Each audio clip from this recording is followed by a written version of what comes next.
All right, I declare open this hearing of the Senate Rural and Regional Affairs and Transport References Committee, inquiry into regional aviation. This hearing is focused on Qantas's decision to close regional bases in Canberra, Hobart and Mildura. The committee will be conducting today's hearing via video conference and in person. I am the Chair, Senator Matt Canavan. I'm joined by the Deputy Chair, Senator Glenn Sterle. Also Senators, Richard's not here, but Senators Josh Delaga, Peter Wish-Wilson and Bridget McKenzie will be back shortly. These are public proceedings being video streamed live via the Parliament's website, and a Hansard transcript is being made. I remind all witnesses that in giving evidence to the committee, they are protected by parliamentary privilege. It is unlawful for anyone to threaten or disadvantage a witness on account of evidence given to a committee, and such action may be treated by the Senate as a contempt. It is also a contempt to give false or misleading evidence. Witnesses also have a right to request to be heard in camera. If a witness objects to answering a question, they should state the grounds upon which the objection is made, and the committee will determine whether it will insist on an answer, having regard to the ground which is claimed. If the committee determines to insist on an answer, a witness may request that the answer be given in camera. I remind senators of their obligations under the Behaviour Code for Australian parliamentarians to treat witnesses with dignity, courtesy, fairness and respect. I remind committee members and witnesses who are appearing via video conference and who are not speaking to mute their microphones. I now welcome representatives from the Flight Attendants Association of Australia. I understand that information on parliamentary privilege and the protection of witnesses has been provided to you. For the Hansard record, could you please state your full names and the capacity in which you appear today? We'll start with you, Ms O'Toole. My name is Terry O'Toole. I am the Federal Secretary of the Flight Attendants Association of Australia. Thank you. And to the gentleman in the boardroom, you as well. Andrew Bolton, Industrial Lawyer, Flight Attendants Association of Australia. And Steve Lau, Industrial Lawyer, Australia. Thank you very much. Now, you do have an opportunity to make a short statement if you'd like, and then we'll go to questions. Would you like to do so? Yes, if I could. Over to you, Ms O'Toole. Thank you, Senators. I'd like to thank you for the opportunity to appear today. I speak on behalf of the Flight Attendants Association of Australia and our members in Hobart, Canberra and Mildura. These are loyal aviation workers who on October 1st were told their jobs were moving to major city bases, whether they could go or not. The decision was made by Qantas management. They justified these closures on business grounds, citing inefficiencies, fixed costs and roster resilience.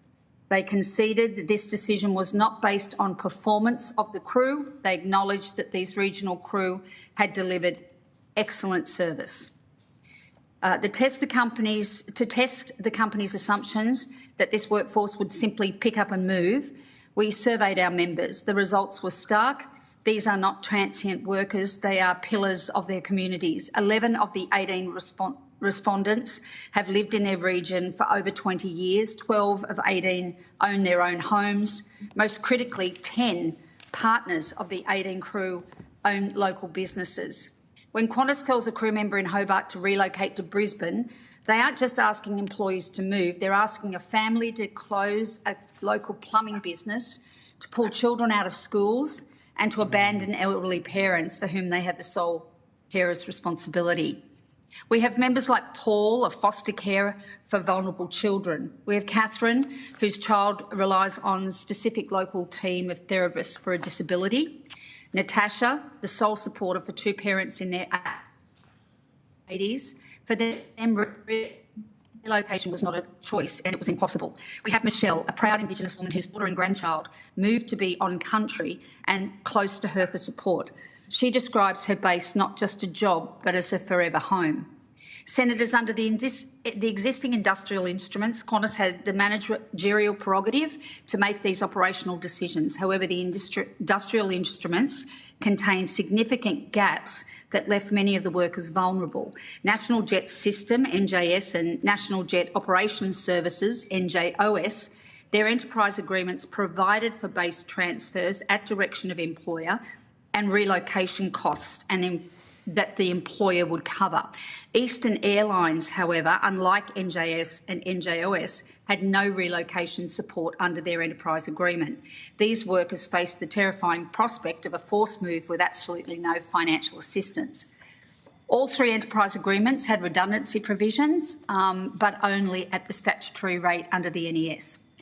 During our negotiations with Qantas, the only human faces were Ms Jess Farah, Head of Industrial Relations from Qantas and her IR team, Mr Guy Kleinschmidt, who was the Senior Manager of Cabin Crew, NJS, Ros Calagrossi, Head of Cabin Crew Eastern, and Casey Seabrook, Head of Cabin Crew Qantas Link. We were aware that Guy also was being made redundant during this process, and I will say that he showed enormous empathy for the cabin crew being moved. The FAAA witnessed nothing from the CEO of Qantas Link, Rachel Yangoyan, and she was nowhere to be seen in any of these discussions with the FAAA.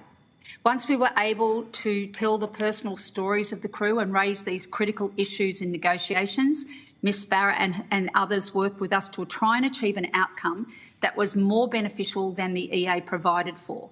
It became apparent early during our discussions that Qantas intended to provide support to the Eastern crew, ensuring that they would receive the same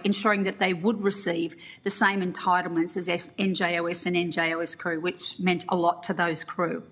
Together, we negotiated a heads of agreement that goes significantly above and beyond the bare minimum of the enterprise agreements. We were able to get a separation payment. Although Qantas initially stated redundancies were completely off the table, they worked with us to guarantee a $20,000 separation payment for those forced to resign. This would be a better outcome than any kind of redundancy. In fact, the longest serving person at Eastern would have only been given about $13,696. So this was something that allowed our members that were forced to walk away with more. The commuter support package, recognising that many staff would keep their families in the region, Qantas agreed to a package well above any EA entitlement or requirement. This included $36,400 in allowances paid at $700 a fortnight for a period of 2 years. This was to cover accommodation and meals. In addition to that, they provided 2 years of duty travel to and from their bases, being airfares. We were able to also get some roster protections to minimise the time that they would be away from their homes. We got a relocation support package that was higher than what the enterprise agreement allowed for. This was also a $36,400 lump sum payment to cover the real cost of moving, bond, stamp duty, setting up a new life. Most importantly, Eastern airline crew would also receive this entitlement. We also worked on alternate redeployment options. We recognised that for some, neither moving or commuting was an absolute choice or something they could do. Qantas worked with us to secure commitments for redeployment into non-cabin crew roles in their home bases. Qantas actively supported members to identify opportunities in Hobart and Canberra, such as in airports or contact centres, so they could retain their employment without leaving their communities. Crucially, we understood that some of our members, the only pathway they could see to stay would be to have the ability to move to the international section. I raised this issue of regional staff wanting to progress to Qantas International, where the ability to commute was easier. The only significant hurdle was the 6 weeks of training would have meant that they would have to pay accommodation costs in Sydney, which were quite high, and this would have financially broken the crew. I was able to speak to Daniel Dehan, the Executive Manager of Cabin Crew, and he listened to the concerns. We successfully negotiated a specific commitment that they would accommodate any crew that was successful in long haul from these transferees for the period of their training. I note that this was done by Qantas and, to my knowledge, was not funded by Ms Yangoyan or Qantas Link. The outcome was reached by sitting down and putting a heartbeat to a staff number, and the Qantas team we dealt with listened and delivered an outcome more generous than the EA provided for. Whilst we know that they were not the decision makers, we believe that they did their best to try and find an outcome in this awful situation. In conclusion, Senators, while we were able to reach the best possible financial outcome for a bad situation, money cannot replace a parent at a dinner table. It cannot replace lost time with an elderly parent. This closure strips regional Australia of skilled jobs and forced loyal staff to make an impossible choice between livelihood and their loved ones. However, we ask the committee to recognise that even with this support for regional workers, a business efficiency measure often remains a personal catastrophe. Thank you. Thank you very much, Ms O'Toole. Can I just clarify before I hand to other senators, when did Qantas or did they, I suppose, and if so, when, did they reach out to yourselves to consult about these impending closures? If you don't mind, I'll just check my notes on the date of the very first meeting. Just going through. Senator? Yes. The original contact from Qantas was a telephone call. Right. On the 10th of September 2025. Sorry, what was that? I missed the date in September. The 10th In September. The 10th of September 2025, that Qantas are considering a strategic review of the three bases, Hobart, Canberra, Mildura. Then that was followed on the 16th of September when we had our very first meeting with Qantas, and they provided a presentation about the review. Okay, all right. And when did they announce publicly that they were? The actual decision to close those bases was made on 1 October 2025. Right. Okay. Okay. Is your view that they'd already made the decision when they called you on the 10th? And it's hard to say. The Qantas IR team, that they were adamant that no decision had yet been made. Okay. Okay. We could only base our view on that, Senator. Obviously, though, you were limited in what information you could provide back to them within. Did they tell you on the 10th or 16th that, hey, a decision will be made by the end of this month? Did they give you that? No. Oh, so the decision on the 1st of October came as a bit of a shock to you, did it? Yes. Right. So they announced that they're going to do a review, and 3 weeks later they say, oh, review done, decision made. Okay. And look, I might, if this takes too long, we could get on notice, but could we get a list, the numbers of how many flight attendants are impacted at each base closure? Is that something you can provide us quickly, or could we take? Yes, I'll give you that we now. have that now. All right, quickly. Let's do it quick because we're already over time. Okay, Canberra 15, Hobart 15, Mildura 3, but at Mildura there's only one impacted. Okay. All right. Well, thank you for that. I'll pass over to Senator Delago.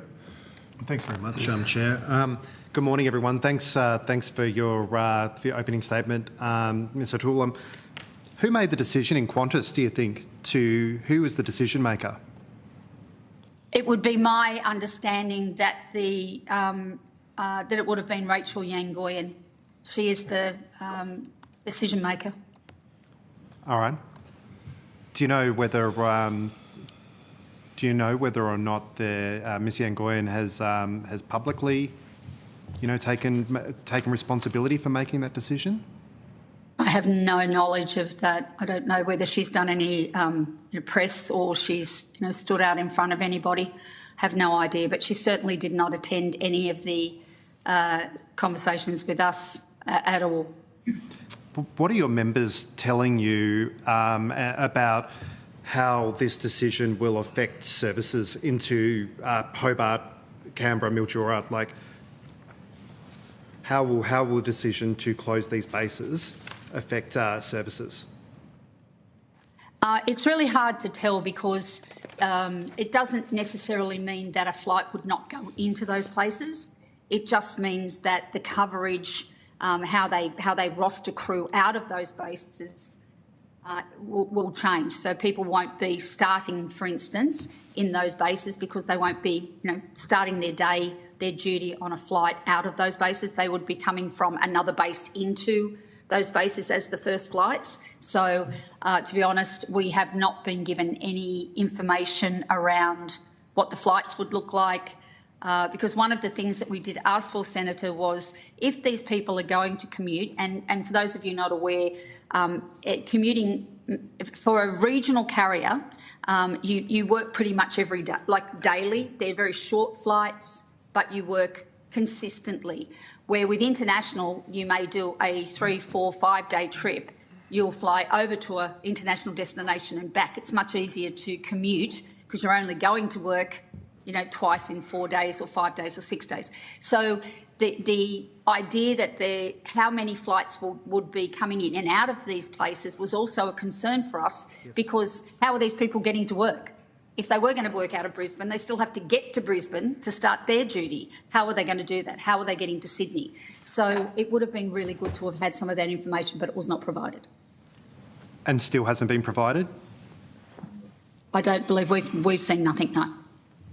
And what sort of impact is this having on your members? Like, how's their mental health at the moment? How are they holding up? It's been really tough for them, because as I read out in just those few stories, when you work in a very small base like that, as you can imagine, with 15 people, they all know each other. They sort of, a Christmas party is all of them. It's not a large work area where people are, they know each other's rosters, they know everything. So, it's been really hard for them. It's almost like a family breaking up. And we, a lot of us in this committee, we travel through those regional airports, and we know the faces as well. So our hearts definitely go out to them as well. What do you think could be done to, in a policy perspective, to help maintain regional bases? This is not necessarily an FAAA position. It's my position. It's been my position. I've been in aviation for 40 years. These carriers that have monopolies or duopolies, they should have a requirement to have an AOC in Australia. You should be made, in my view, fly out of these regional ports. If you want to fly out of the main ports, you should be providing those services to our regional areas as part of the AOC. If you want to run an airline, you have to cop any costs associated with having those small regional carriers. Otherwise, if everything's done on what they make money on, those areas are going to lose out. And we've seen that, with Rex and everyone's squeezed out. It must be a requirement by the government, in my view, that you, as part of your domestic network, you must cover the regional bases. That would be, for me, the way to try and solve it. Thank you. And Qantas has received quite a bit of money from the taxpayer over the years, eye-watering amounts of money. Do you think they've got a social licence that they absolutely should be servicing regional areas and they should be having these regional bases? Absolutely. I think we have, and I think if you, do a bit of research, a lot of these regional areas like Alliance and other regional carriers are actually doing Qantas work now. So they have shares in these companies. They should be considering that. And I know that it sounds very small to have a base of 15, but as you said, as a frequent flyer out of those areas, it is really good business, so that when you do see these people, you become, first name basis with them. That's how you give great service to your customers. I absolutely agree, mate. Look, I might pass the call over to one of my colleagues, but thanks very much. Thank you. Senator Whish-Wilson. Thanks, Chair. Could I ask, one thing that Qantas has said publicly is that this I suppose, restructurings around resilience. So I want to ask you some questions about that. Could you, in particular, around crew sickness, I understand any crew illness during duty or an overnight will require crew to be flown in, resulting in significant delays or cancellations. That's certainly a concern that's been put to us. Is this something that you're familiar with? Well, it doesn't really make a lot of sense. If you've got a base, then you've got what we call standby. Yeah. And for that, it means that if you've got 15 people in a base, then you've got people that aren't working on that particular day, but they may be available to the company to use. When you don't have a base, that's worse.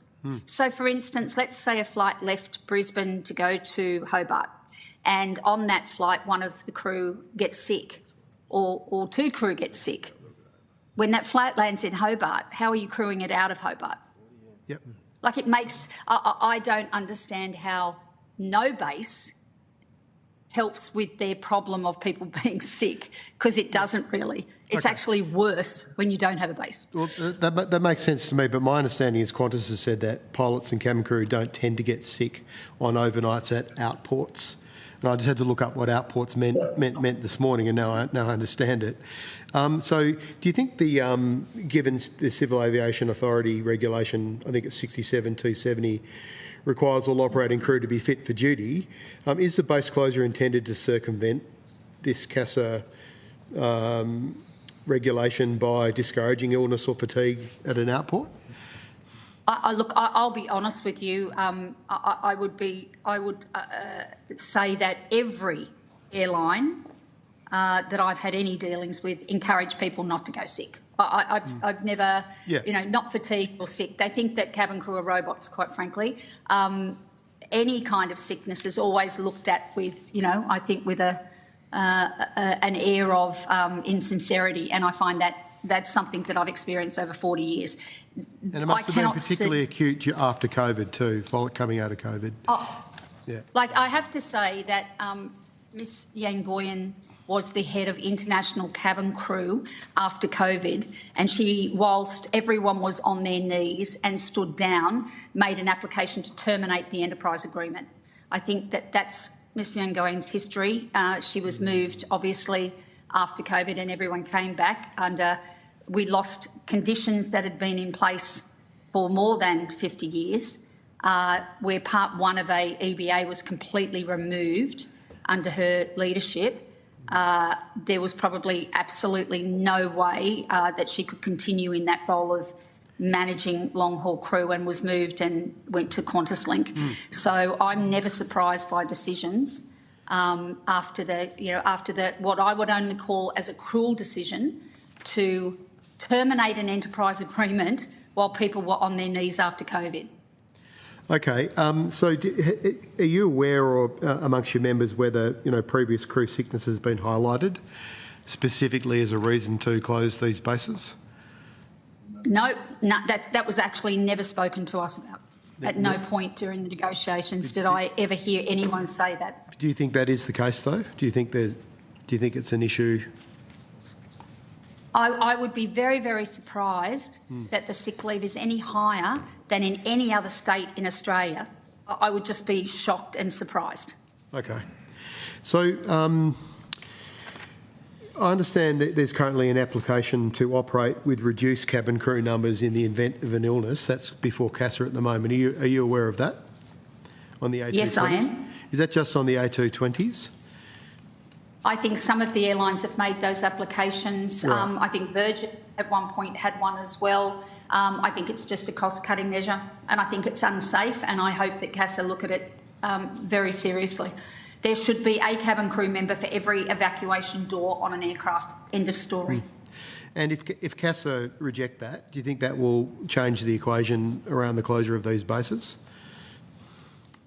I think the decision's been made. I think, as I mentioned, Guy Kleinschmidt, who was running this sort of the operation, has been moved on. He no longer has a job. So I would be very surprised if they will turn back a decision. I'd be very surprised.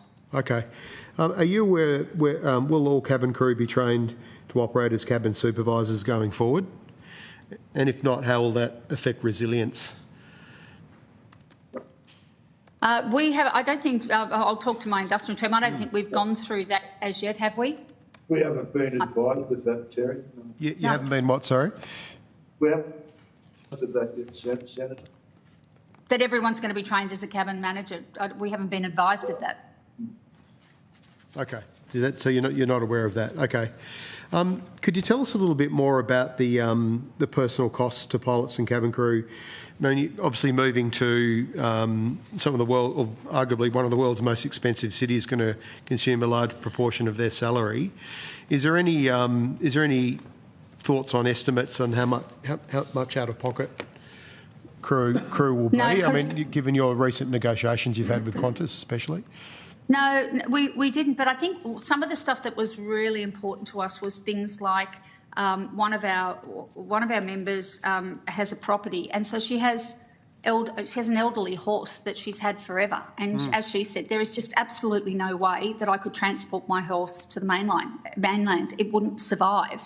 So for her, the relocation of her animals was simply nothing. As I said, our member that had returned in country, she was absolutely unable to move from where she lived with her daughter and grandchild. So for a lot of them, the decision to actually pick up and move didn't seem to be like it was really on the table. There were a couple, even in Canberra, they were going to commute. They were not talking about relocation. So there was very little that we heard. I think we did a survey, didn't we, Andrew, that like in the end there were very few that were prepared to actually physically move to these major cities. They were not going to do that. So if they oh, sorry, please go. I was going to say, in one instance, one of the members had actually just secured a mortgage. So the timing was, It was a first home buyer's mortgage too in the ACT. And the condition of that was she had to live in the property for 12 months. Right. Okay. So in that case, and in the previous example given, it's likely then if these staff want to keep their job, they're going to be required to have two residences.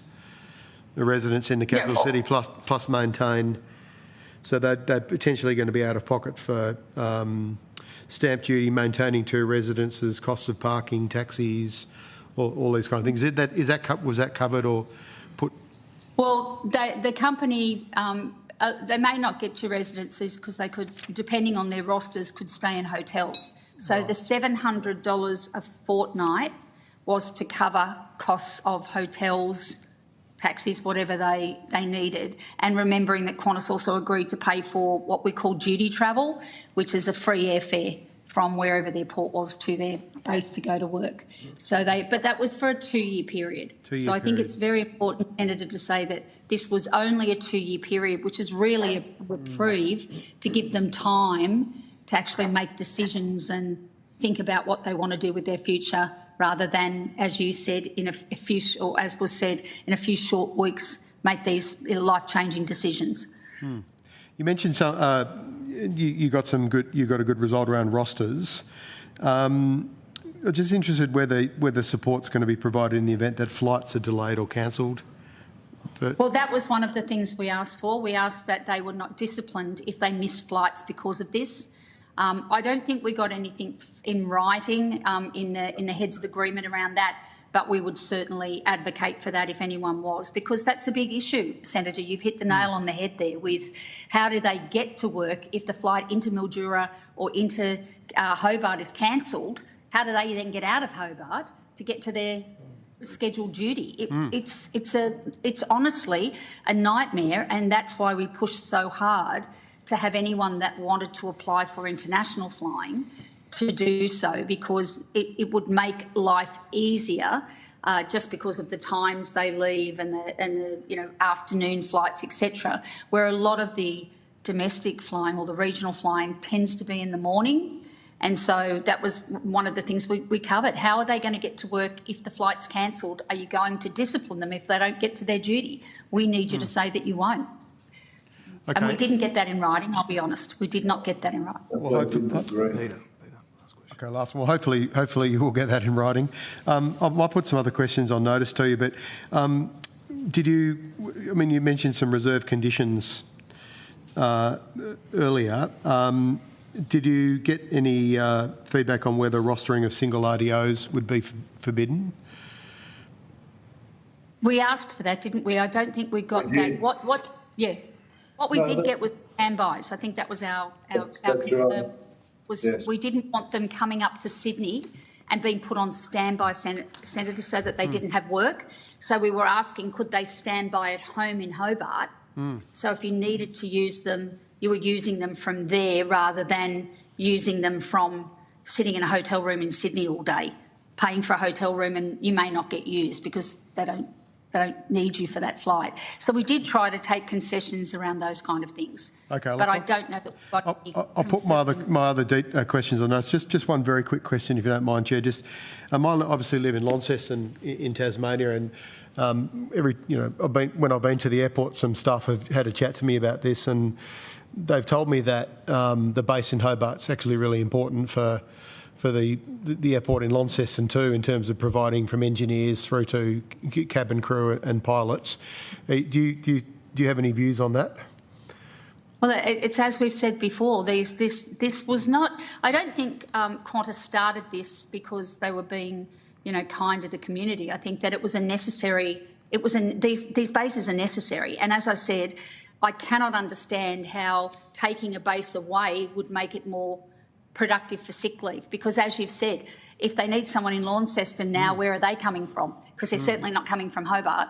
So it has a flow-on effect to all of that area where they would get a crew member from. Yeah. If you've got any thoughts, and perhaps you could take this on notice, like how we would measure, we're obviously especially not only interested in the impacts on staff across the board, but also onto services, how we would measure the potential impacts on services. Like I know. Well, I would be asking Qantas about their schedule, what their schedule is currently, how many flights are coming in and out, how they will then replace those flights, where will they be starting, because that's a really important thing. Are they starting in Melbourne? Are they starting in Brisbane? Are they starting in Sydney to come down to Hobart? Mildura? You need to know where they're flying from and what they intend their future network to be, because that will tell you what intent of flying and the amount of flying that they intend to do out of those ports they're closing. Fantastic. Thank you so much. Thank you, Senator Whish-Wilson. Senator Sterle? Thanks, Chair. Thanks, Ms O'Toole. Glenn Sterle from WA. I haven't had 40 years around aviation, but I was a proud organiser with the TWU, and Qantas Flight Catering was one of my patches for about 6 years. But look, congrats on what you have been able to achieve for your members. And at a time that we should be celebrating, unfortunately, I share your pain. I get that, okay? So can I just, very quickly, I didn't realise, I've never met Miss Yangon. Her name's never come across my desk. So you've been dealing with Miss Yangon for a number of years? Yeah, so Rachel Yangon was the head of international cabin crew. Right. So she would have been, we represent all cabin crew at Qantas, yes. Also at Virgin, and I think we have 26 different contracts, Senator, in aviation and cabin crew, in the cabin crew world and space. So she was the main, she held the group of international crew, which made up about 2,500 international Qantas employees that we represented. So we dealt with her in EBA negotiations, we dealt with her regularly. Obviously, during the COVID stand down, she was the point of contact. She was responsible for it all. Not the stand down, take that back, that was the government. But she was the responsible person for that group of people. As you can imagine, for cabin crew, there was no aviation at all, and they were stood down without pay. It was a mad scramble during that time for people to get jobs, and we worked hard with the Victorian government and others to get jobs in hotel quarantine. We found that cabin crew had these wonderful skills of being able to direct people, to be able to crowd control. We're able to follow very strict rules and guidelines because that's what they do as cabin crew. And so a lot of them were employed within that hotel quarantine section. We were scrambling. I think during that period I did about 80 to 100 personal references for the cabin crew who were trying to get other jobs, remembering that Qantas had closed down. There was no base managers, there was no individual managers. No one could get a letter from anyone saying, I've worked at Qantas. So we sort of pseudo, as the union, took that on and did that. Then, of course, when it became time for everyone to be stood up, our EBA was coming towards expiring, and we did a ridiculous negotiation where the company used imperatives, they're crucial imperatives, and they said we need to get rid of all these Part 1 conditions, which were the ones that had been the legacy conditions for cabin crew. We said no, it was voted down. I think 98% voted it down. remembering that everyone was stood down so no one could do industrial action because there was no one to take industrial action. They then made an application to terminate the enterprise agreement. Now, for anyone that's seen the Modern Award for cabin crew, it's pretty appalling, and they would have lost all of their compulsory redundancy requirements, their voluntary redundancy requirements. They would have lost every kind of condition that they had. And so we had a gun put to our head to re-put out the EBA that was voted down at 98%. Because of the termination, we were advised by all our legal that the law allowed for that termination to go through. And in fact, it was voted up the second time, and that has led to all of our Part 1 crew, our legacy crew who have been with the company for 20, 30, 40 years, losing significant pay and entitlements. And Ms Yangoyan was the face behind all of that. Okay, well, as you're well aware, as the world knows, that 1,700 of my union's members didn't even get to that first base, that were just wiped out by Joyce and Co. Would it be, and I'll leave this on this one, it's more of a comment, Chair, but I would seek an answer and then I'll pass on. Would it be unfair of me to suggest that at any stage that Miss Yangoyan has learnt at the hip of Alan Joyce, the two Davids, the CFO at the time, who's now the CEO, and of course that lawyer?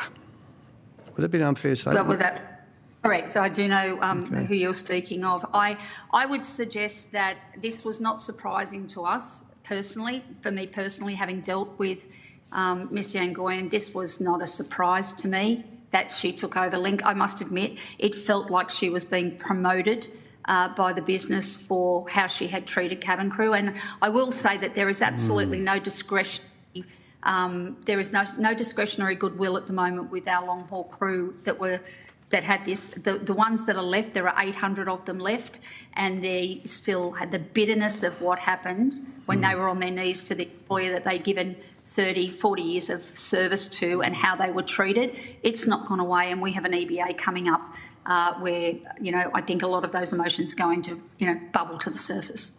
Well, I wish you well for future negotiations, and please pass on to your members my sincere congratulations, my sincere thank you for the respect that they've shown us for many years in the Australian travelling public, and they do not deserve to be treated like this. I'll leave it on that one, Chair. Thank you, Senator Sterle. I just got one more question. I know we're a little over time. I presume I'm taking from your evidence your first request is for the decision to be overturned and the bases kept. If that's not possible, do you have a specific request in terms of relocation assistance, flexibility arrangements, the like, that you are asking Qantas for? Yes, I think that it would be good that, 2 years is 2 years, but we think this should be an ongoing commitment to assisting these crew while they are with the business. I think that would be a reasonable request to have it ongoing, but I also think to revisit. We don't know, Senator, what these rosters will look like. This is all unknown, and I think that's really important. Even people that say, I'm going to give it a go, I'm going to try and commute, I'm going to see what I can do, we have no idea of knowing how that will be. Now, we have got some kind of an agreement that if in the first year they can't do it, then they can sort of get the remainder of, what they may be able to get some of the remainder of the 34,000, commuting or whatever.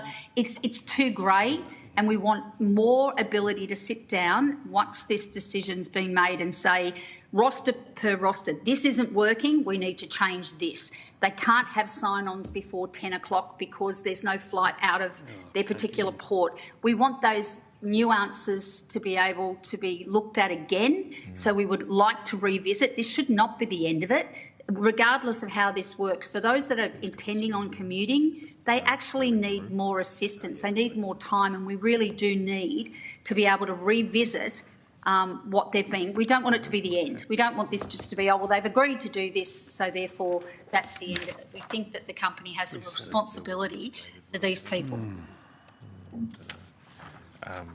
Okay. Well, thank you very much, Ms O'Toole. Thank you to all of you for your evidence this morning. We'll have to leave it there given time. I don't believe you took any questions on notice, but we'll be in touch if there is a need for any follow-up. Thank you again, and enjoy your weekend. Thank you very much. Now, Thank you very much. I might just briefly suspend, given we're switching to in room. So, could I invite I think we're up to the Mildura Airport. Are they in the room? Yes, thank you, General, sir. So.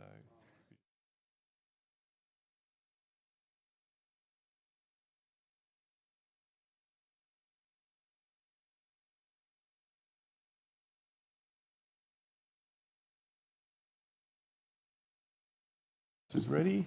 And I now welcome Mr. Elliott, representing Mildura Rural City Council. Is that correct? And the Mildura Airport? Okay. All right. I just had Mildura Airport on one document, but thank you.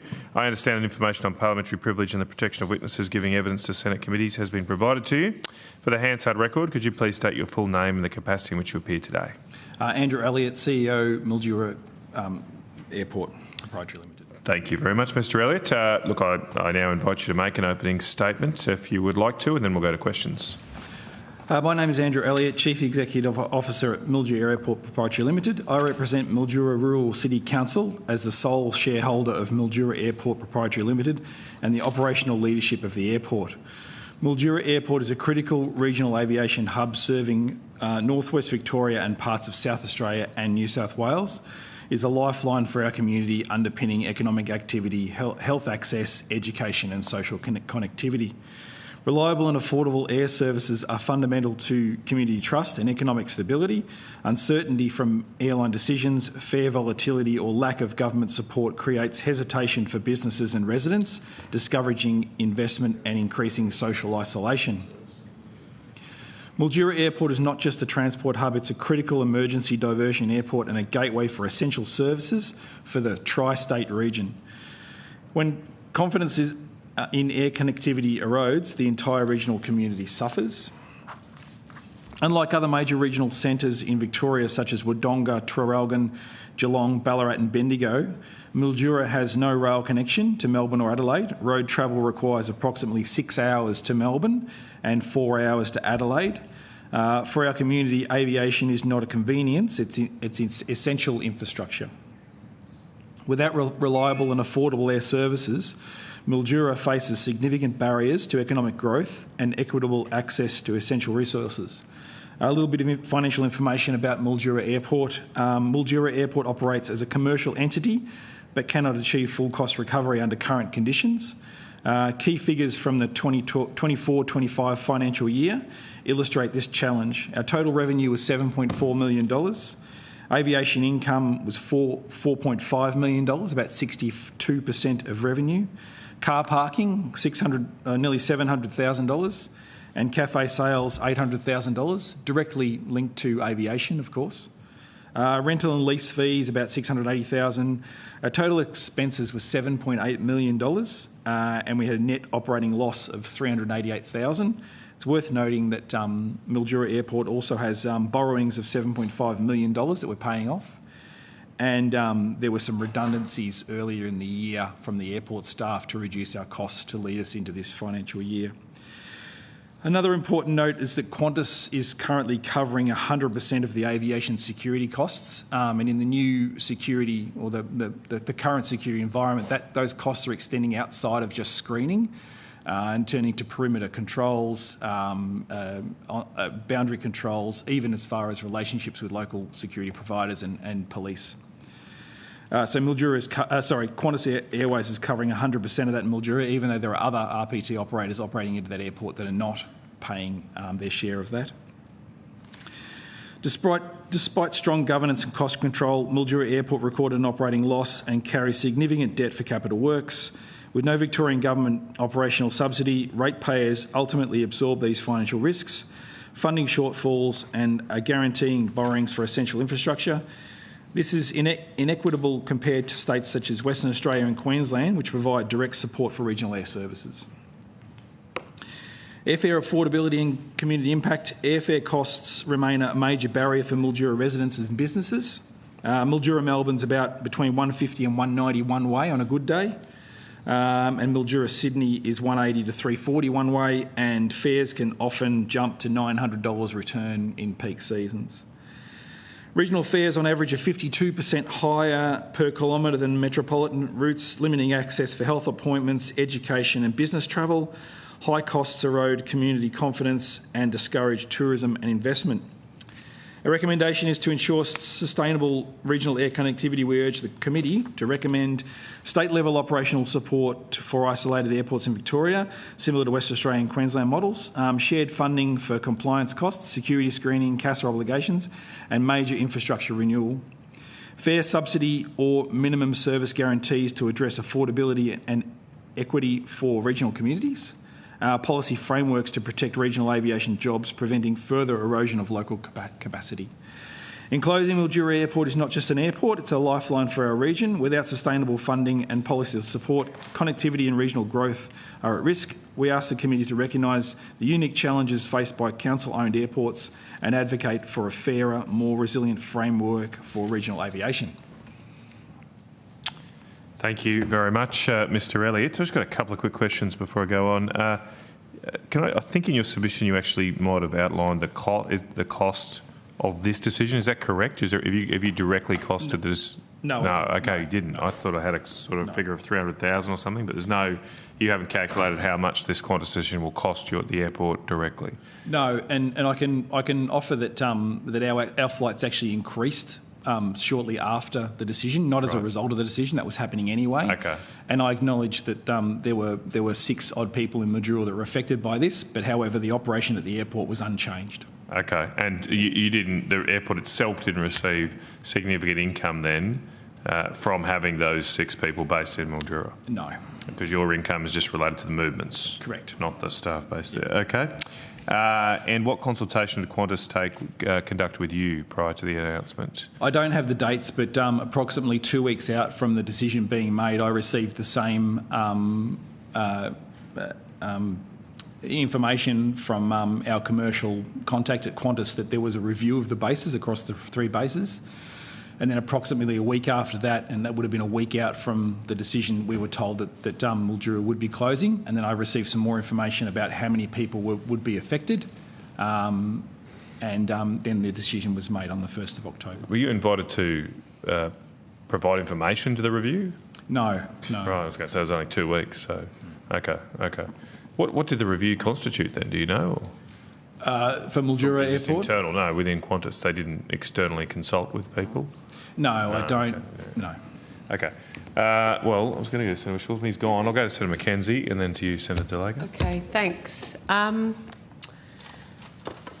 guess I'm wanting to understand the relationship Qantas more broadly has with Mildura Airport. You say they cover the cost for the operation of the airport?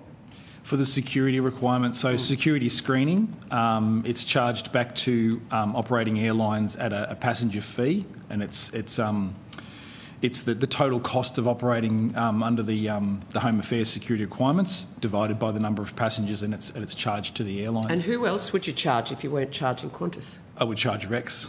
Rex? Yeah. But they are under 40 passengers and don't have to pay it. But they are definitely benefiting from the security at Mildura Airport. Well, there's a reason we don't charge aviation in industry players with under 40 people of that. So you think that it's the cost of security that is why Qantas decided to close this regional base in Mildura? No, I'm happy to be corrected, but if you ask my opinion, you have. Mildura Airport, the crew that were living in Mildura, the crew base for that, and it was only affecting cabin crew and flight crew. There was no ground staff affected, which was a bit of a misconception in the early days. Was only 6 people, and the way the operation was structured, those 6 people that were living locally could not operate the first aircraft out of Mildura anyway. It's a 6 a.m. aircraft. And the rest of the aircraft that fly in and out of Mildura are return crew from the other ports. So, in my opinion, the economics of it, I think the writing was on the wall because, and actually to this date and then beyond the closure date in April, there'll be no change to the way the operation runs. So those people were living in their own homes, but they were already passenging out every morning to go and meet their first flight in either Sydney or Melbourne. Because of the rest periods, they couldn't operate the last flight in and the first flight out, they need 12 hours in their own home. So that was being done by hotel and crew in hotels anyway. When you talk about other state governments subsidising effectively regional aviation, can you just walk us through why? I mean, I think in Victoria there's one flight, Melbourne-Albury. You're it, aren't you? As far as regional? Yeah. Well, there's Avalon Airport as well. Avalon, of Bendigo. course. Bender's into Sydney. Bendigo, Albury, Mildura and Avalon are all regional airports in Victoria. And so, well, I can't, I'm not sure why the state government would be subsidising Avalon. I'm not here on behalf but, of Avalon. But that's what you're arguing, isn't well, it? Avalon's a regional airport, yes. Yes. Mr Elliott, I'm understanding your argument to be that the Victorian state government should do what the Western Australian state government does. Yes. And so, for people playing along at home, just step that out for me. Well, to my understanding, Queensland and Western Australia state governments provide funding for regional aviation, and they support airlines like Rex in those and subsidise some of the flights to regional destinations. But not to regional airports directly, to the airline. You're correct. Yeah. Okay then.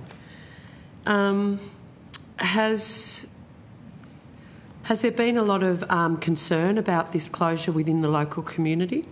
Yes, because there are, even though there's only, I believe, six people affected, that's the same as what the people from the union said, that there's families affected and they'll be potentially displaced from the community. So these are people with spouses and partners and family that go to schools and participate in the community. So absolutely, there is a fair bit of community upset concern. About it. Yep. And have you fed that into Qantas from your yes. perspective, or have you let that? Yes. There was. We were dealing directly with Jasmine Carreri from Qantas during that process, and there were some questions asked by our councillors, our mayor, and also our local member Anne Webster, and Qantas provided the answers to those questions and information through me, which I provided back to the CEO of the council.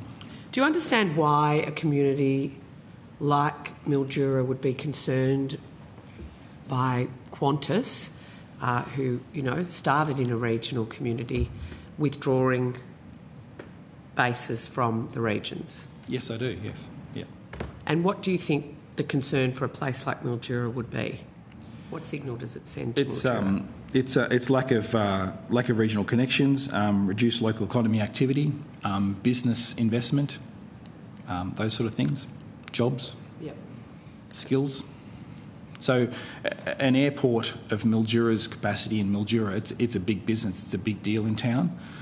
So we're a big employer. Some of the career paths that are offered, not only through the airport but through the airlines and through the ground handling companies, are good career paths that can lead to people having successful careers. So I do accept that. Yeah. Awesome. Thanks, Mr. Elliott. Thank you, Chair. Thank you, Senator McKenzie. Senator Delaga? Did you want to go to? Oh, he didn't have any questions in the end, but did you have? Yeah, just a couple of quick questions, if I may. Just going back to what your answer to Senator McKenzie, and I noticed it in your statement where you've noted that although Qantas has stated that flight schedules will remain unchanged, the closure weakens regional connections, reduces local economic activity, and indicates a shift towards centralisation. In Ms Yan Bengoyan's statement or submission to the committee, she said that this decision is not about cost saving or profitability, it's about improving reliability and setting us up for success. They don't really seem to. We're not matching here. Something's missing, isn't there, in what Qantas is saying and what flight attendants, what flight crew, passengers, pilots are saying. Do you think that this is about improving reliability? No, I wouldn't agree with that. And as I said, when I heard that there was a review, I have to say that I thought that the decision was going to be made because I could see what was happening anyway. And as I said, there was no change to the operation in Mildura at all, but potentially some reduction in costs. Yeah. And the committee does appreciate that you've come today. And just for the people listening at home, the committee did ask Hobart City Council and Clarence City Council and Hobart Airport to make contributions, and we would strongly encourage these Tasmanian bodies to participate in this inquiry. Thanks. Can I just say, sorry, I forgot to say that Phil Stone, who's the General Manager of Strategy and Growth at Mildura Council, he was going to attend but couldn't attend at the last minute, so we were going to come together. But I'm representing you. Could I just ask, just quickly, Mr. Elliott, in terms of their consultation, did Qantas meet with you at all? No, it was a number of phone calls and a Teams call, if that counts as a meeting, yeah. Okay, and when was that? It was approximately 2 weeks out from the decision being made. 2 weeks out from the decision. And the first question I asked was, are we losing our overnight aircraft? Because in my mind, and I know the crew are important, but in my mind, that constitutes a base when there's an aircraft that stays overnight there, and that would be a considerable change to our operation, but that hasn't changed. So they are going to keep an aircraft there overnight. Yeah. So do you know if there'll be an engineer? Basically, because you wouldn't have Jetstar going into your area, would you? So no, there's no engineer, and I'm an ex-engineer myself. Right. Well, maybe you can moonlight on the side. And if you, I've been asked to, if you look at the comment about reliability, that's where I think that reliability would be. But as you guys probably know, there's a national shortage of aircraft maintenance engineers across the country, and it's a real issue everywhere. We've had a couple of turnbacks recently from Qantas where they got within 10 minutes of the airport and turned back to Melbourne because there's no engineer on the ground. Now, you would argue two things. There should be an engineer on the ground, but also that's probably responsible operations from Qantas in that instance, because once they get on the ground, the aircraft's stuck there for much longer rather than a 45-minute trip back to Melbourne. So if you want to talk about, and that happened three flights in a row across 3 days, it was quite consistent. That was recent. And then again, that sort of generated another comment about, this is the changes in reliability, but the base closure hadn't occurred at that point. So this was just situation business as usual. And is it mostly Dash 8s? We have Dash 8s for Qantas, Yeah, okay. And have you been given any indication from Qantas about where the flights will originate from once the base is closed? There's no change to the schedule. Right. Okay. So it stays as is. Yeah. So as I said, at the moment, the last flight flies in quite late from Sydney, and then the crew that fly it in stay in a hotel and they fly it out in the morning. So I'm happy to be corrected, but I believe that their fatigue requirements, if they're in a hotel, they can rest for 9 hours. In their own home, it's 12 hours. So the people that are staying in their own home, it's a bit of a quirk of the system. They can't operate that aircraft out in the morning because they haven't had enough rest. So they get on it and they fly to Sydney or Melbourne and then join the crew base for the Sydney or Melbourne in the morning. That's what I believe happens now. Could you just say that again? Sorry, I'll just go through that with me one more time. So you get 12 hours if you're living in Mildura and you're based there. You'd get a 12-hour break. But if you're coming in overnight, you get 9 hours. I believe that the fatigue rules, and I'm getting out of my territory here, is it's different between hotels and homes. Right. And to my understanding, the crew that live in Mildura in their own homes, because of the way the operations run, it's not possible for them to fly the first aircraft out in the morning. And that's what you would normally see. Your crew base would fly the base aircraft, but they don't. And that has been the same for a long time.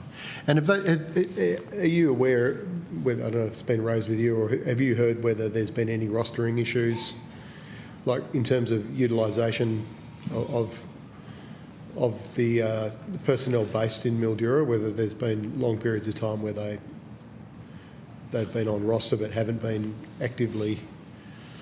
No, I'm not aware of any issues. Okay. No, I don't know any of the crew. I've met two of them. They were actually passaging out one morning, and I had a chat to them. Two flight crew, two older gentlemen that have been with the company for a while, lived locally, but they were operating as passengers on the first flight to go and meet their schedule.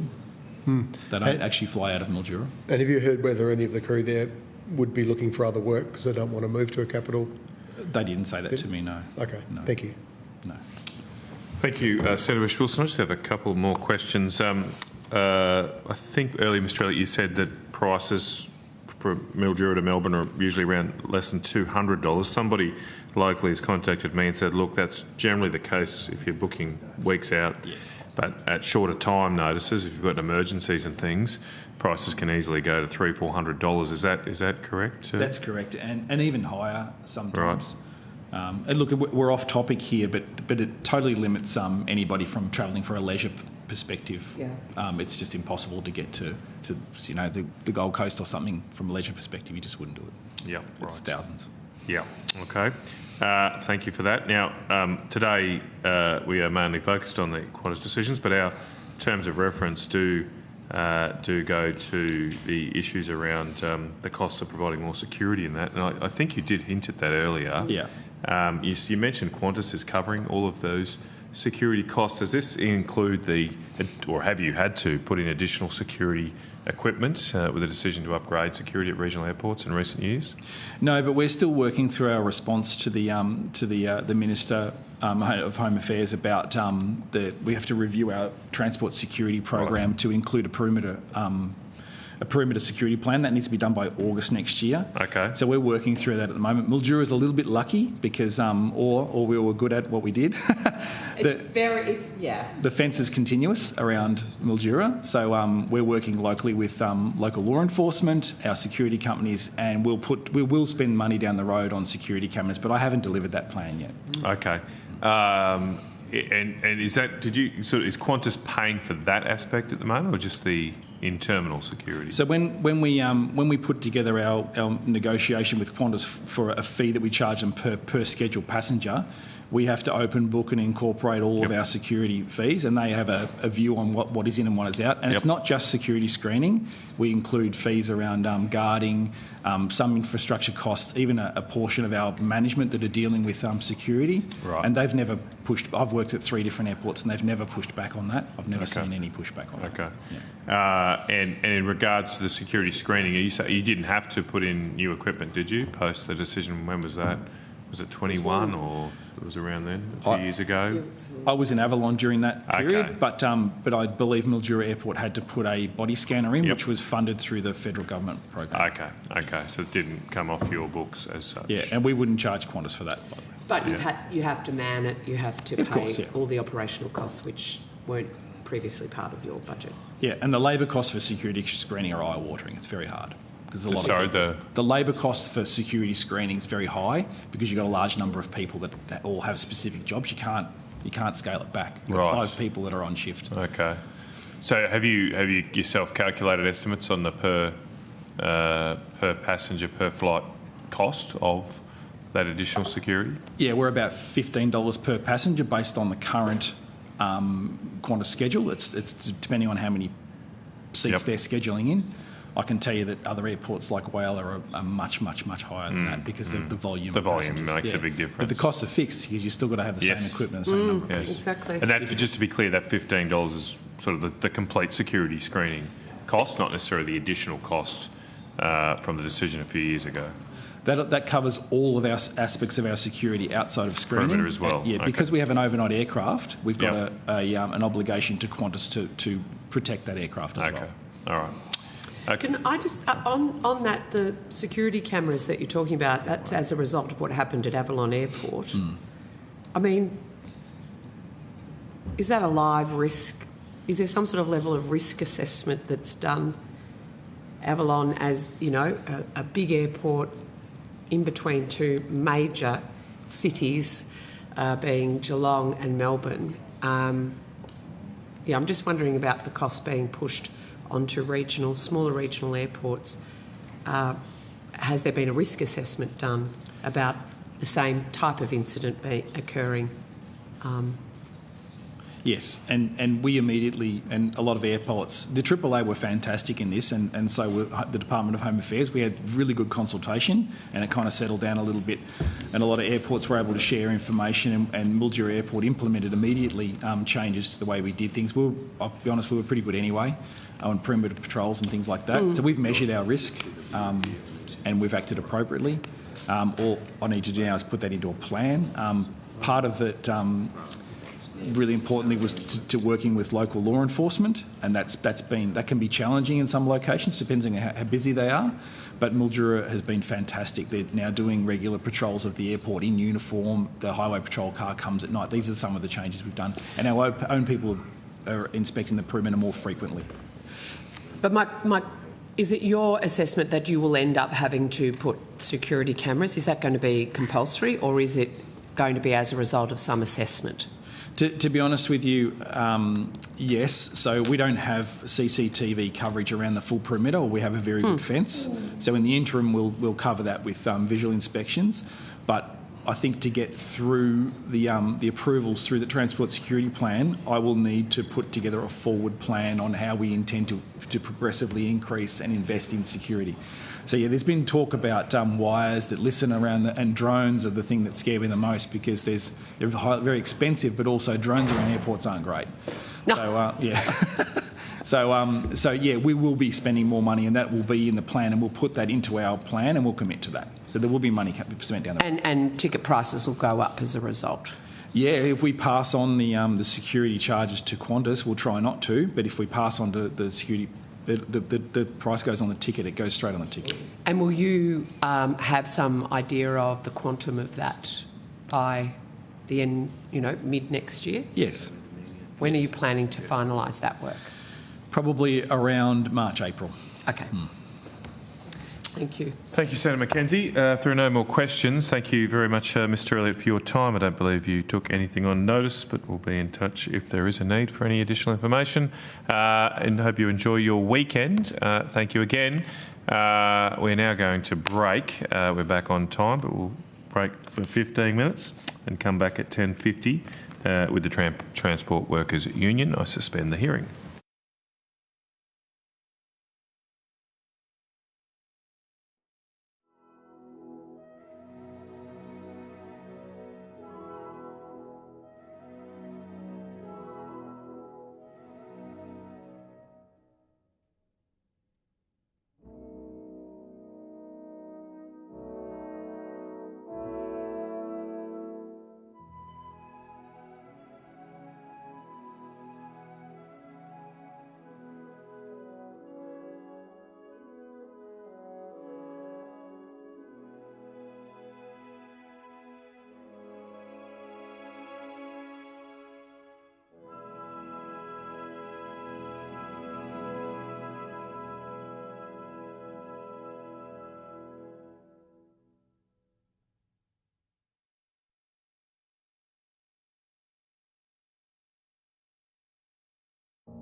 So, let's grab my paper.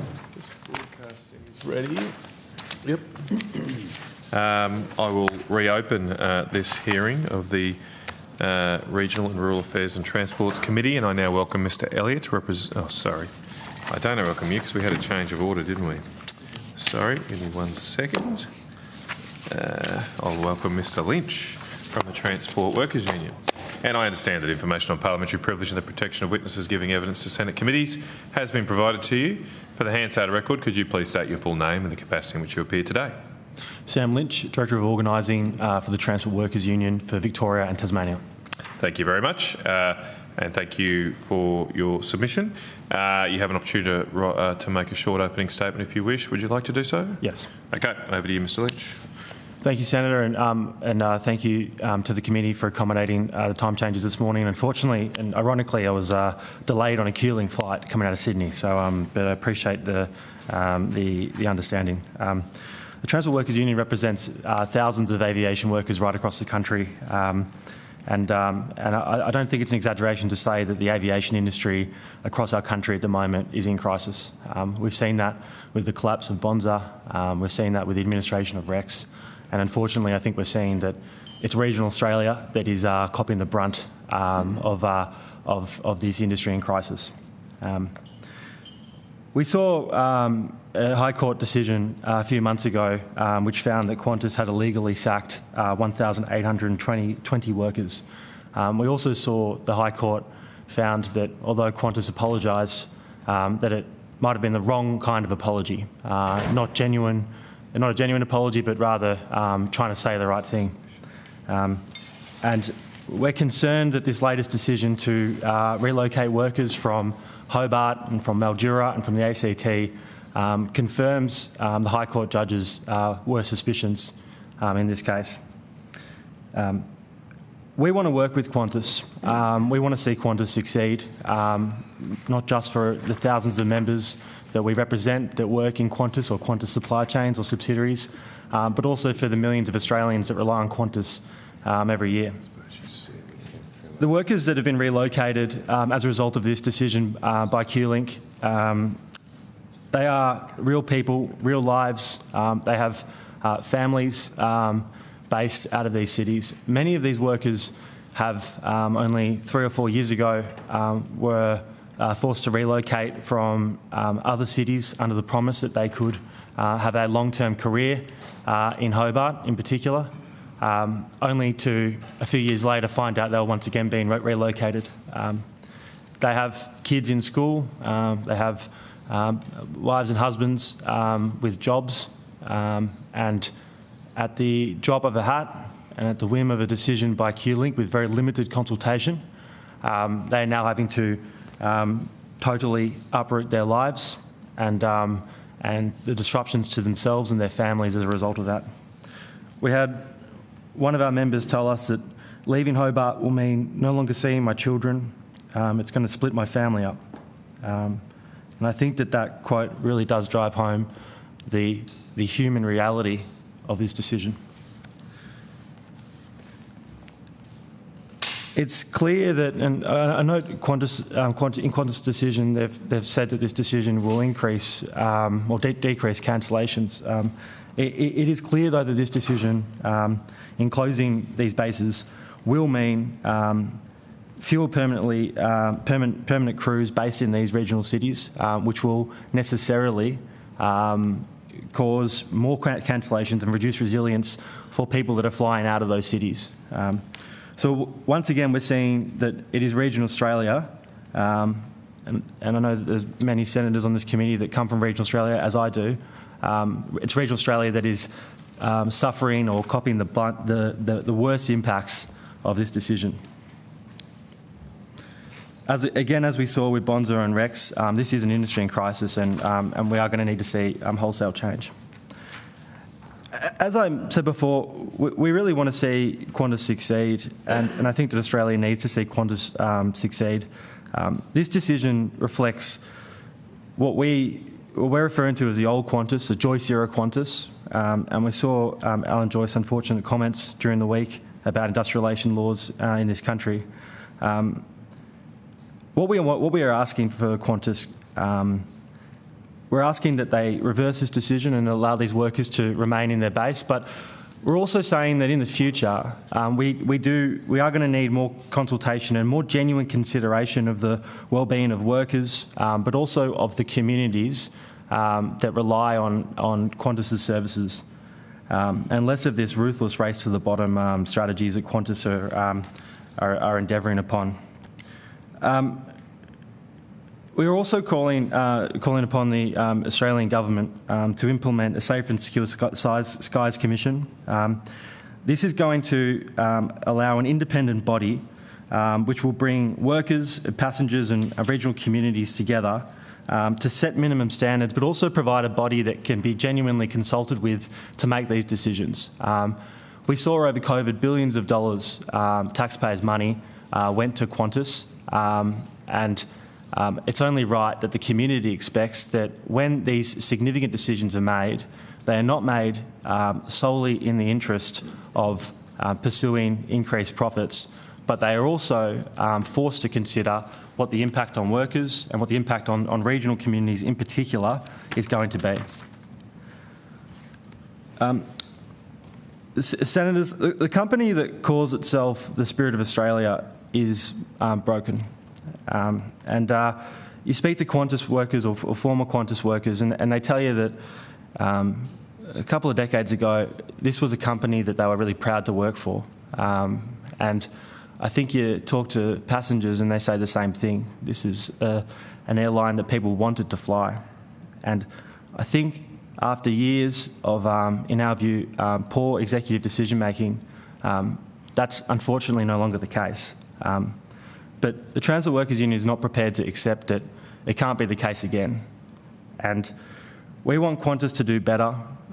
We want them to live up to their promise that they made to the High Court, to treat their workers with more respect, to treat their passengers, frankly, with more respect than what they have done. And we're confident, and we're confident if they do, we can have a genuine partnership with them and ensure that we can work together. Not just for the sake of our thousands of members, but for the sake of the 24 million Australians that rely on Qantas. I'll leave my comments there. Thanks. Thank you very much, Mr Lynch. I do want to congratulate the TWU on the action you took against Qantas and the victory you got there for those workers. Just got a quick question. Yourself, you mentioned you were delayed by, I don't know, cancellation or some change this morning. Qantas's rationale for this centralisation is to seek to reduce the number of cancellations. What do you make of that particular claim, and would the relocation of these workers help in your view? It certainly isn't going to help the communities that the workers are now being taken out of. So to illustrate that, when these changes do take place, it will be necessary for QLink to relocate workers the night before and to overnight them. Should one of those workers fall sick, as is not uncommon to have food poisoning in particular, that flight can't leave in the morning until a replacement worker can be relocated from Sydney, Brisbane or Melbourne. Mm-hmm. And the knock-on implications of that are significant.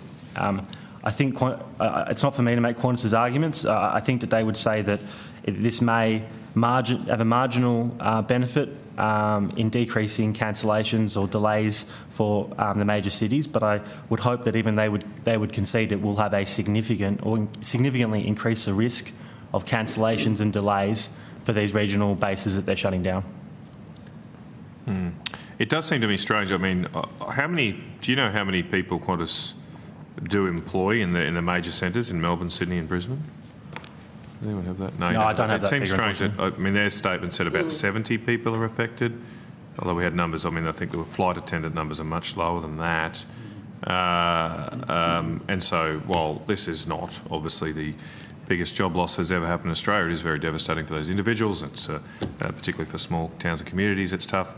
It just seems hard for me to understand how that few roles would make that much difference to the major transport hubs of our country, which we're going to require a lot more than 70 workers, even on Qantas's numbers. Yeah, well, I agree. I think that if there is a benefit, it will be absolutely marginal, and the increased risk to these regional communities is going to be significant. And we're not talking about 20, 30-minute delay that I think we're all accustomed to. We're talking about hours and the knock-on implications of that.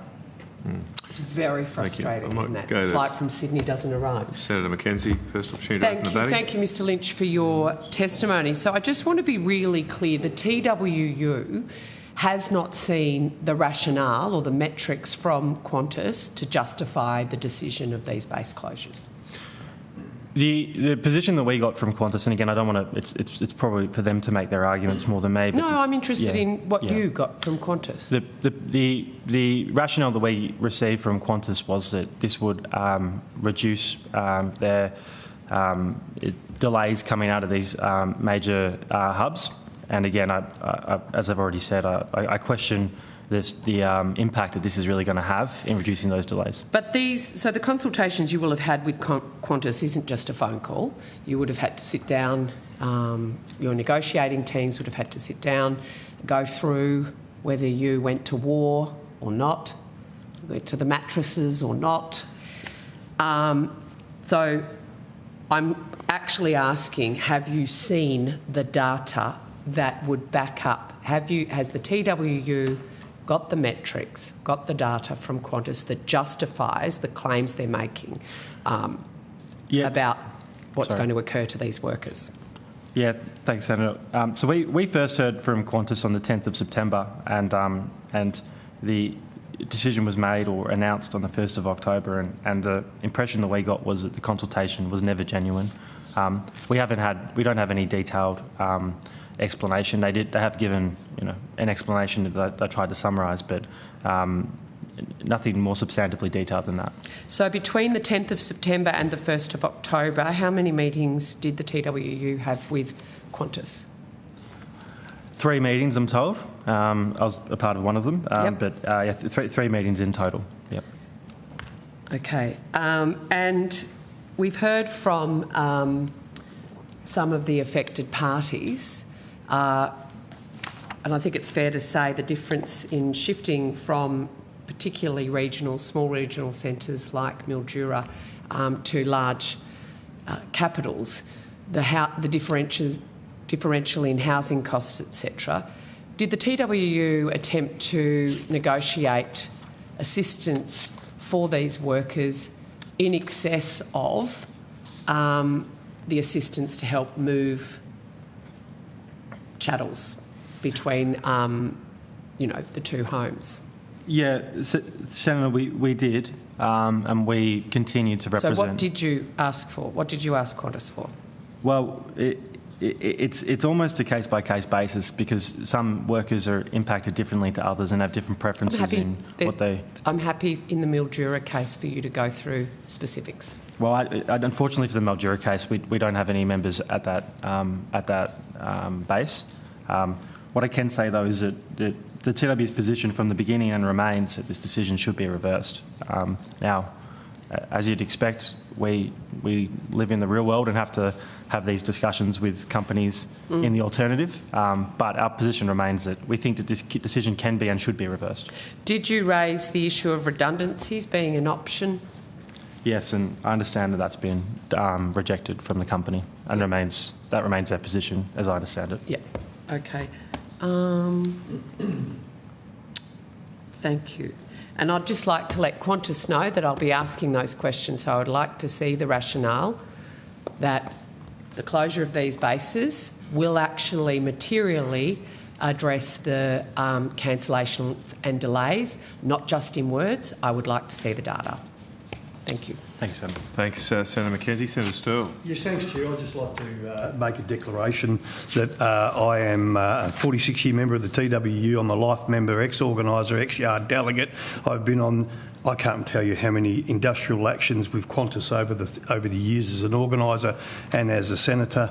And I want to congratulate, I want to just echo your words, Senator Canavan, congratulate the TWU when Michael Caine, the National Secretary, against all odds, took on that fight for our 1,800 members that were sacked under the wing. And congratulations to the National Committee of Management backed them in. And if I were the judge, there would have been a lot more fine than the 90 million. They would have copped the whole damn lot. But anyway, thanks, Chair. Oh, is that it? A comment, I not just a want question. to make a Madam declaration. Oh, I Secretary. can. It's important to make a declaration. No, I did say a comment. Thank It's a you, comment. Senator Stell. Senator Delaga. Thanks very much. It's hard to follow that one there, Senator. Mr. Lynch, thanks very much for your submission as well and for coming along today. I note in your submission you made reference that with the current structures, the recent airline performance data shows that QantasLink, serving regional areas, has the best on-time arrival performance and a lower cancellation rate than the rest of the Qantas group. Yet Ms Yangoyan says in her submission that this isn't about profitability, it's about improving reliability. Your data and the data that's available from your submission is saying that QantasLink is already really well performing, and especially in these regional areas. Seems pretty curious. Thanks for the question, Senator. And again, we question this rationale. It is for Qantas to defend these decisions, and I'm sure they will. But as you say, the QLink run times are actually reasonably good, and our strong suspicion is that these changes will, at best, make it marginally worse. At worst, it will make it significantly worse. So you've got to ask yourself, if it's not in the interest of the workers, if it's not in the interest of the commuters, what's it in the interest of? And I suspect that the only rational conclusion from that is that it's in the interest of increasing Qantas's profits. And it was touched on earlier about Qantas has received a eye-watering amount of support from the taxpayer over the years.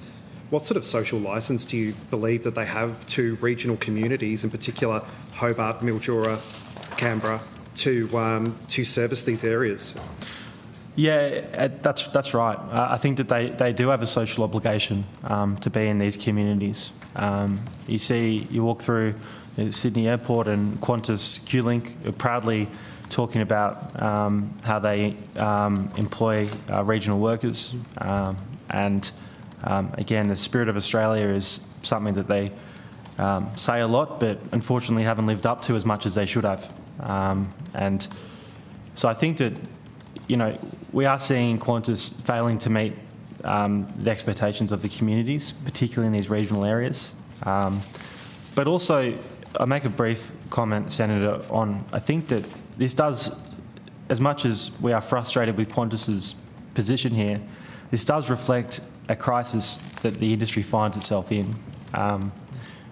As I've reflected on before, Bonza, Rex, Tiger before that, we're seeing an industry that is struggling to, and Virgin as well, Virgin Australia, we're seeing an industry that is struggling to appropriately maintain itself without further regulation and without further protections. And we say that the way that we can ensure that the aviation industry is working for all Australians is to implement a Safe and Secure Skies Commission, so we can bring those workers and passengers and industry together and have these discussions in the best interest of the industry as a whole. Strong companies mean happy employees. So this isn't about destroying Qantas. This is about ensuring that the settings are right, that Qantas is working for Australians and is treating their workers with respect. Doesn't seem like much to ask for. Mr. Lynch, are you aware of any of your members who have been given commitments from Qantas management that their bases were safe? Yeah, we have, in particular, a couple of pilots that relocated in 2020 from Cairns to Hobart under the promise that that base would remain open. They moved their families and In these two instances, off the top of my head, they moved their wives and their children. They had to find new schools. Their partners had to find new jobs. And now they're being told that, in effect, they're going to have to go through the same ordeal. They've been given promises about how long this is going to be for, and this is the last time. But how could you possibly believe that when it happened just 4 years ago, 4 or 5 years ago? So the impact on these workers is going to be significant, as you'd expect. And although we can talk about what a relocation package might look like, or what or even a redundancy might look like, at the end of the day, these people's lives, and you can't really put a dollar figure on that. Their lives are being stuffed. Absolutely, yeah, absolutely. Are you just talk about these some of these commitments about the base closures to staff? Are you aware of any recent sort of commitments between, whether it's your members or talking with the other unions representing workers in this cohort? Are you aware of any recent commitments that have been made? No, I can't talk to any recent commitments. Yeah, the ones that we're aware of, the commitments are about 4 or 5 years old.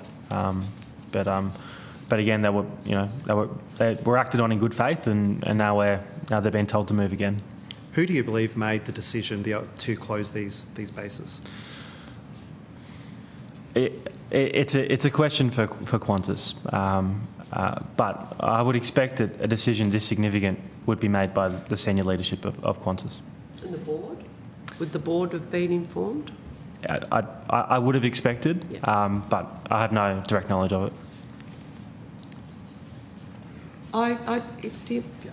Do you believe that this is a wider pattern of centralisation from Qantas in a longer-term strategy to maintain, obviously, market share at the expense of regional communities? Because it does sound like, when you look at the data on cancellations and delays, you are correct around the regional operation having better stats than major capitals. So it, to me, seems that, once again, regional communities are effectively going to be held hostage to meet KPIs elsewhere.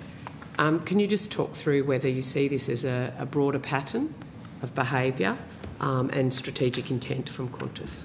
Well, thank you, Senator, for the question. And I think that it is certainly a broader pattern of behaviour. The workers I referred to were relocated because the base in Cairns closed. This is not the first time that they've thought of this idea. The consolidation across the East Coast through the 3 major cities.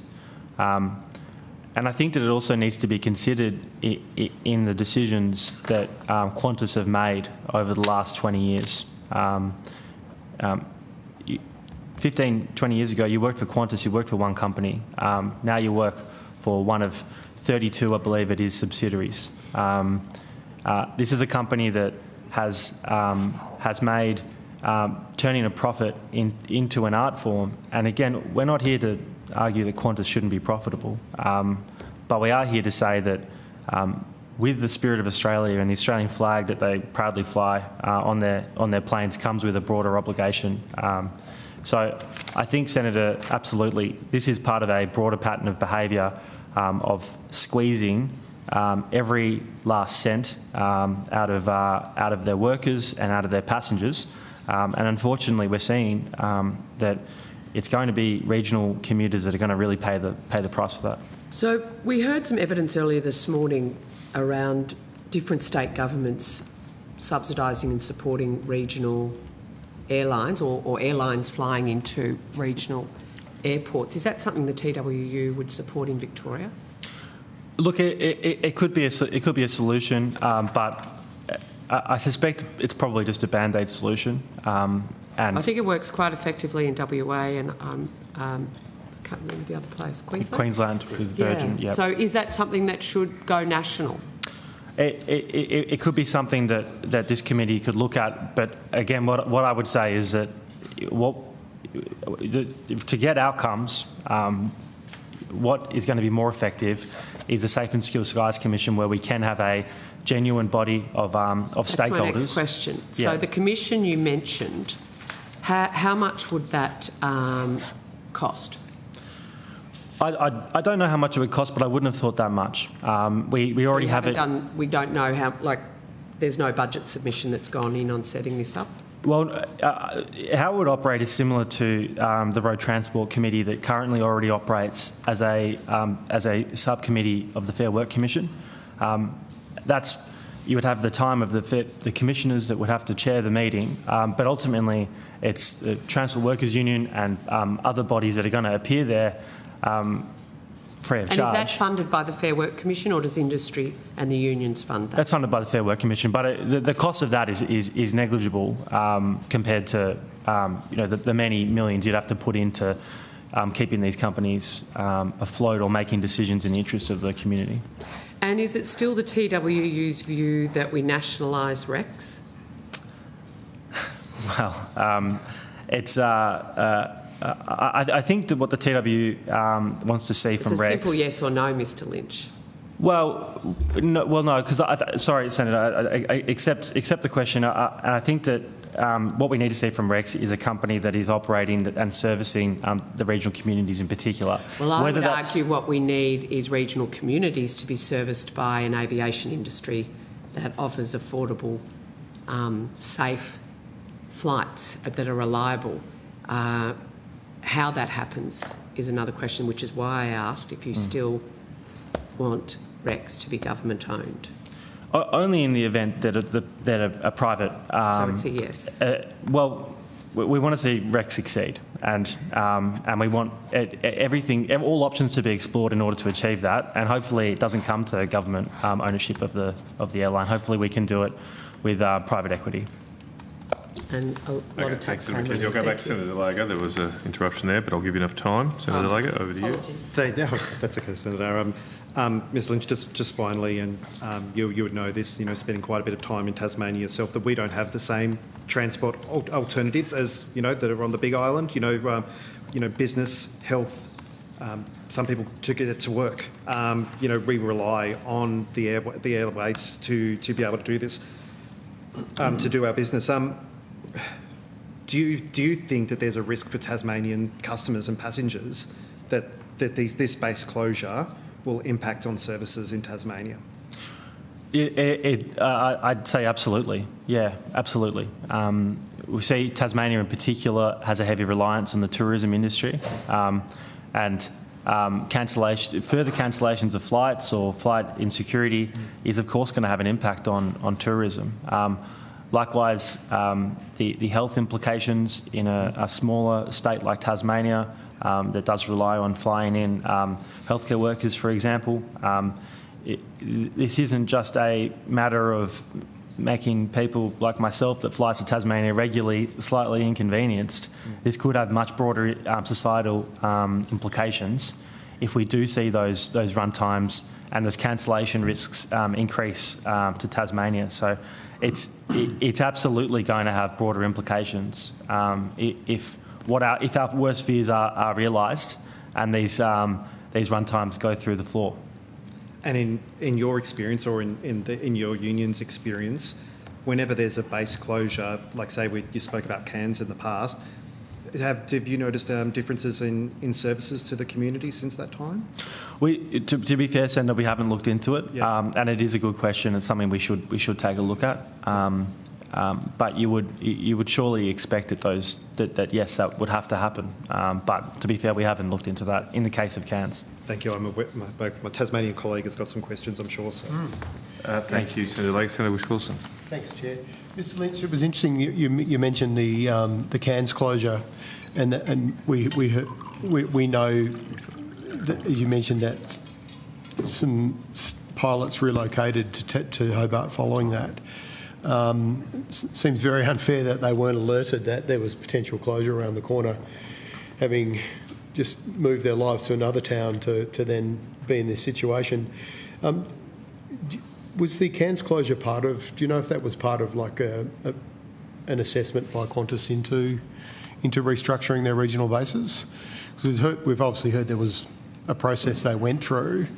But do you know if that was prior to that? Yeah, I think it would have to be, but I'm not across the intimate details of it. But I would expect that it would be. But you'd have to, it'd be a question that Qantas, I imagine, could answer more more fulsome way. Obviously, Tasmania is an island. We're a long way from where the other bases are and where the flights may originate from. It's been brought to my attention by workers in other airports like Launceston and Wynyard and Devonport that the base in Hobart does help, provides a reserve contingency, I suppose, for engineers and cabin crew and pilots in case of problems in the other smaller airports in Tasmania. Is that your understanding as well? Like, will this impact, rather than us just focusing on Hobart, will this impact the other bases, in your opinion, in Tasmania? Yeah, absolutely. So when you have 15 cabin crew and 17 pilots, as we do currently in Hobart, that is a resource that can be drawn upon when there are illnesses or absences for whatever reason, in both, in particular, Devonport and Launceston. And we will now see that in the event that there are illnesses or absentees from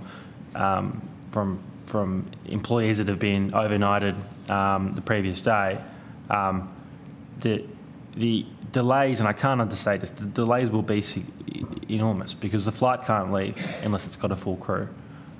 So you're taking that resource away, and the implications are then going to be that it's not just Hobart, that you have one overnighter that falls ill, and that's it for the day, really. You're going to have the same in all the other Tasmanian airports that QLink fly into. And do you know if there'll be a Tasmanian-based engineer?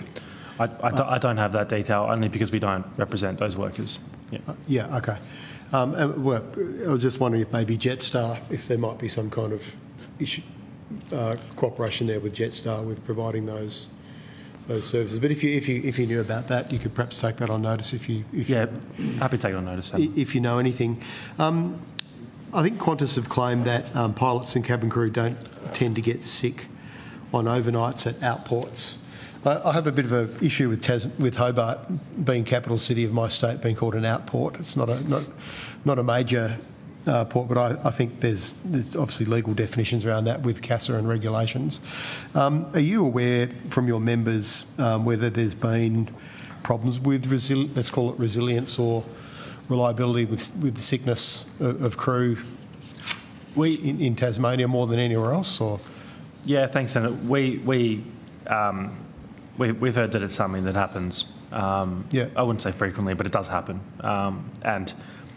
And I guess the point is when it does happen, it only takes one worker to get these workers are put up in hotels, so they're eating out. So the likelihood of getting food poisoning, for example, is higher than you would be if you're at home. All it takes is for one of them to go down, and that flight can't leave until you can somehow get a worker to relocate from the mainland, which is, in Hobart's case, at absolute best going to be an hour and 20 minutes. It's more likely going to be 3 or 4 hours at best. So we don't have the data on that, and I'm sure Qantas will bring that. But the experience of our membership is that it's something that does happen. And has crew sickness been highlighted to you at all as a reason to close the base or an excuse to close the base? That overnight workers might fall ill? Well, I suppose more going on the fact that from Qantas's, in terms of resilience, Qantas's claim is that this will make our regional services more resilient because pilots and crews don't tend to get sick when they go on overnights to outports, whereas you get more sickness in your local staff at your local base. Right. That's their claim. Have you seen any evidence to support that? I haven't seen any evidence to support it, and it doesn't seem to stand to reason either. You're more likely to get sick.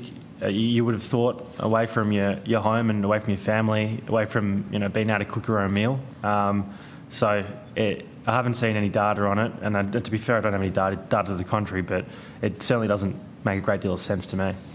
Are you aware of any concerns around underutilisation of Hobart crews, especially in recent months by Qantas? No, I'm not. Okay.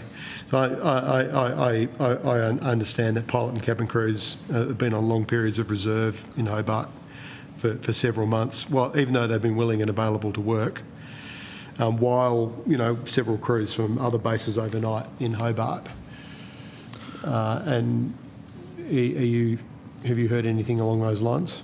Not specifically, but it doesn't surprise me, but no, I haven't. Yeah, I just wonder if they could have, if Hobart crews have been rostered this way, whether that could have been utilised more efficiently, and could I suppose shine some light on this non-resilience claim. Yeah, I don't. Unfortunately, I don't. I'm not aware of it, so can't. No, if you could take that on notice, if there was anything, anything you did know. And I think Senator Delega's asked the questions on who's ultimately behind this in terms of this decision. A lot of people are wondering that. Yes, yeah, a lot of people are wondering. Are your members? Do you feel that there's been a generous enough package offered to affected crews for in terms of the cost of the crew for relocation? Well, look, as I said before, the TW's position is that the decision should be reversed. Yep. And that's the view of our membership as well. In terms of whether the offer is generous enough or not, I mean, it definitely could be better. And in particular, I think that given the size of these changes, redundancies really should be offered. And at the moment, they're not. So ultimately, it's for an individual member to decide whether what's been put on the table is fair or works for them. The view that instructions that we've got from our membership is that the current offer is not ideal, and that the ideal situation would be to reverse this decision and to allow these workers to keep doing what they love doing, and that's working for Qantas in the town that they live in. In terms of the obviously the personal cost, which is you can't quantify, and we shouldn't try and quantify in monetary terms, what kind of experiences was there over COVID for your members with being forced to work and move to capital cities again for long periods of time during COVID, and why didn't Qantas learn from that and the impact that had on staff? Yeah, well, there was significant impacts to aviation workers over COVID, the most notable of which is, of course, the 1,820 workers that were illegally sacked by Qantas. But flight attendants in particular, they were doing the Mercy flights from overseas, subjected a much larger, they were subjected to COVID more than the average person as a result. There was a range of changes, including the closure of the Cairns base, which happened around the same time. So it was aviation workers. I mean, no one had a great time over COVID, but aviation workers were really copped the brunt of the disruptions and really the poor and frankly disappointing and disgusting decisions by Qantas at the time in how they decided to treat their workers. And many of these workers had worked for decades, many decades in some cases for Qantas, but weren't supported or didn't feel supported. Again, and I said this before, but it's worth reflecting on again. I think that you speak to workers that worked for Qantas, and this was a job that people wanted and were proud of a decade ago. This was something that, a job that people really aspired to, and years of poor executive decisions, particularly by a former CEO, has led to that no longer being the case. This is a company where the workers, to the extent that the workers still work for Qantas, because as I said, in many instances they don't anymore. They work for foreign-owned subsidiaries or foreign-owned outsourced companies. this is in many instances, this is a dramatic and egregious change of culture and change of perspective in how a company treats its workers, and it's very disappointing to see. Okay, thank you. Thank you, Senator Wilson. I think Senator Sterle has some quick questions. Chair, and it goes to Senator McKenzie's questioning to Mr Lynch around the Safe Skies Tribunal, to which I have not got a lot of information on, or a lot of knowledge on, I should say. But Mr Lynch referred to the road transport. So for the benefits of the committee and all those listening in Hansard, under the Fair Work Commission, we have the dedicated road transport arm of the commission, to which under that sits the Road Transport Advisory Group, which is chaired by the two registered organisations, or made up of the two registered organisations, one being the Australian Road Transport Industrial Organisation, which their nominee is Peter Anderson from the VTA. On the other side is the Transport Workers Union, where sits Richard Olsen, who is the actual current president, national president of the Transport Workers Union. Under that sits the subcommittees, 47 sectors of the road transport industry, all have their own subcommittee to which they can make recommendations to the Transport Advisory Group to go further up the chain to the Commission. It is all done voluntary. There is no cost in that, Senator, and I wish there was. I wish these people were paid for the effort that they put in. So if I can just clarify that. No cost to the department. And I don't even think they get a cup of tea and a bicky because they're not meeting on their premises. So if that assists the committee. Thank you. Thanks, Chair. Sterle. I just have a couple of quick ones. Just Senator McKenzie also raised the issue of Rex. I mean, we can stamp our feet here about Qantas. There's not a lot of direct control the government has, though, on commercial decisions. However, in the case of Rex, the government has offered a capital injection and I believe a renegotiation of debt arrangements. I mean, do you think the government here could step into this breach and require, as part of these arrangements, for Rex to have some staff based in regional hubs, perhaps in these hubs that have lost workers, to replace the lost business from Qantas's decision? Yeah, thank you for the question, Senator. And again, I think that these are all good ideas in terms of achieving the outcome we all want to achieve, and that's ensuring that regional communities are not an afterthought for these aviation companies. I haven't given great consideration to these ideas and to provide any sort of answer that's going to be of any use to the committee. What I would say, and I know I'm being repetitive, but I think that the solution is the Safe and Secure Skies Commission that's going to allow the industry to be properly regulated and have the views of the community. And how will that provide jobs in Mildura or Hobart?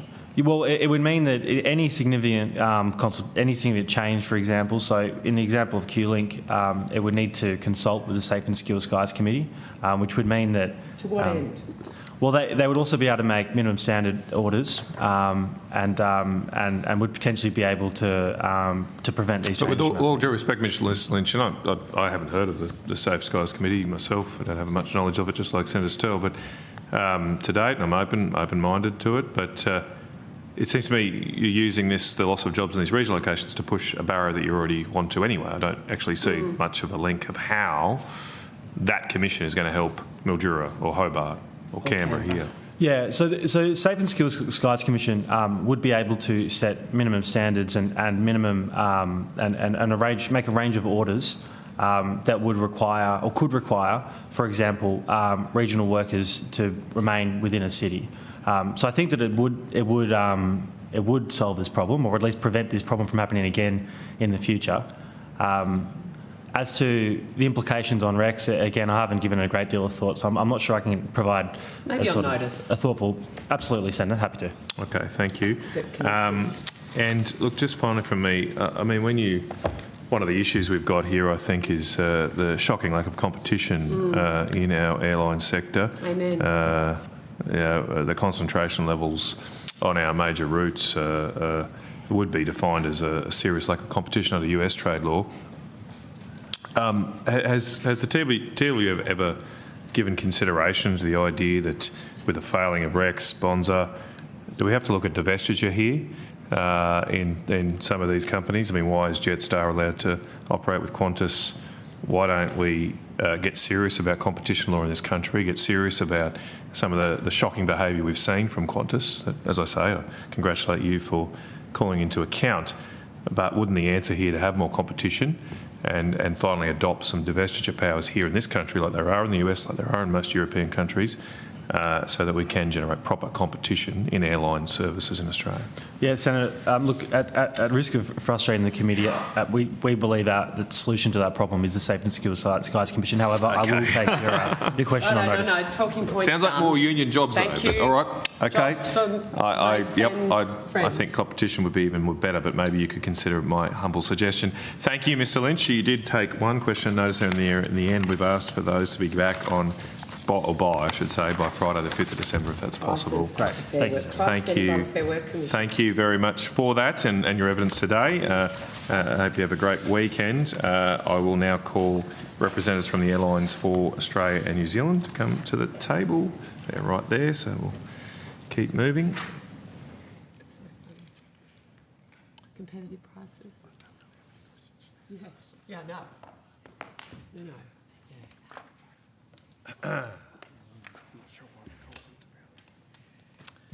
Okay, gentlemen ready? All good. I now welcome representatives from Airlines for Australia and New Zealand. I understand that information on parliamentary privilege and the protection of witnesses giving evidence to Senate committees has been provided to you. For the Hansard record, could you please state your full names and the capacity in which you appear today?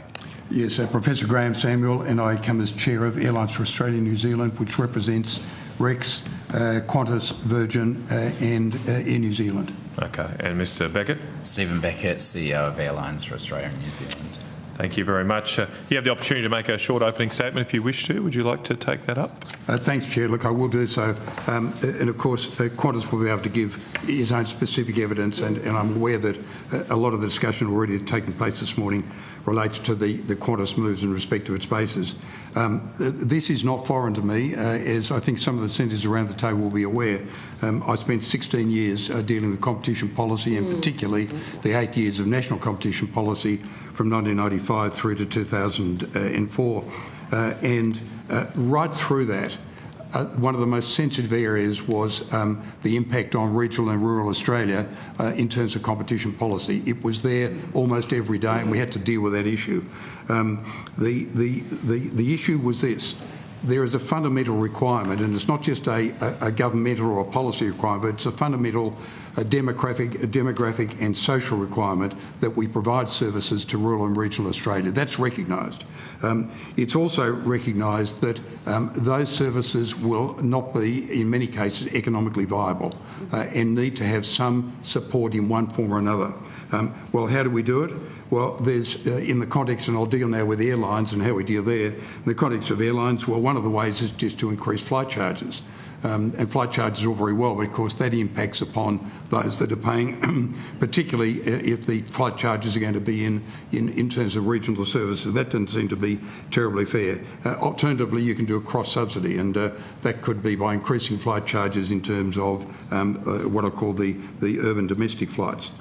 The second one is the one that is probably more palatable across the board, and that is to lower costs. Now, some of the costs in the airline industry are not within the control of the airlines, and you'll have heard me say this before, and I know Senator Mackenzie has heard me say this at a recent Parliamentary Friends of Aviation meeting that we had, and that is that costs like airport charges, security charges are totally outside the control of the airlines. The airports simply say, pay this or else. And this is not only with domestic or the major domestic airports, but is also particularly with regional airports where there's often been gold-plated developments occur to satisfy the local councils that own them. And they can cut a ribbon for a A380 to land for international flights, which are never ever going to occur. But I'll take an extreme example. So that's one of the issues: airport charges, security costs. The other one is to deal with costs in terms of efficiencies in operation, and I'll come back to that in a moment. Then the third one is the one that has been mentioned before, and Senator Mackenzie, I think, focused on this, particularly with Queensland and WA. That's government subsidies. Now, I have to tell you, Treasurers and Finance Ministers, through all the time that I was involved with competition policy, showed a marked reluctance to provide government subsidies. It hit the budget, and if they could do it by some hidden means, and we had this in telecommunications, had in airlines and the like, like, then what you do is you try and do a cross-subsidy that was hidden and that didn't go onto the budget. So if costs can't be reduced, you've got to go to efficiencies. And then the important element, and this is the one that we argued right through the 16 years I was involved in competition policy, was that companies and government ought to be involved in keeping minimal the human cost, that is loss of jobs and or relocations as the case may be. The only comment I would make in the context of what has occurred here and the matters that are before the committee, particularly today, is that Qantas seems to unusually, I have to say not for Qantas, but unusually for business, because business generally doesn't do it. Business generally takes a view, in the experience I had through that 16 years, of saying efficiencies are being brought about. It will maintain our profits, our economic viability, and job losses, someone else will have to sort that out. Now, Qantas has actually done something uniquely different here, where it said we will not have job losses. We will preserve the jobs in the industry, and what we'll do is we will provide for transport of workers to be able to deal with the services that they were formerly providing in the regional bases that are being closed. We will do so in a way that causes the minimal disruption to their families and to their careers, but ensures that they continue to have jobs. I have to say to you that in the experience I had in that 16 years, that is a most unusual approach to be adopted by business, and I commend them for it. That's it. Thank you very much, Mr. Samuel. I might just start where we left off before. Obviously, as someone who formerly headed up the ACCC, be very familiar with the Herfindahl-Hirschman Index, which is a measure of competition in a market. I've done some quick calculations here. I mean, it's no surprise, but the HHI for the sector is at least 3,000 for the domestic airline services.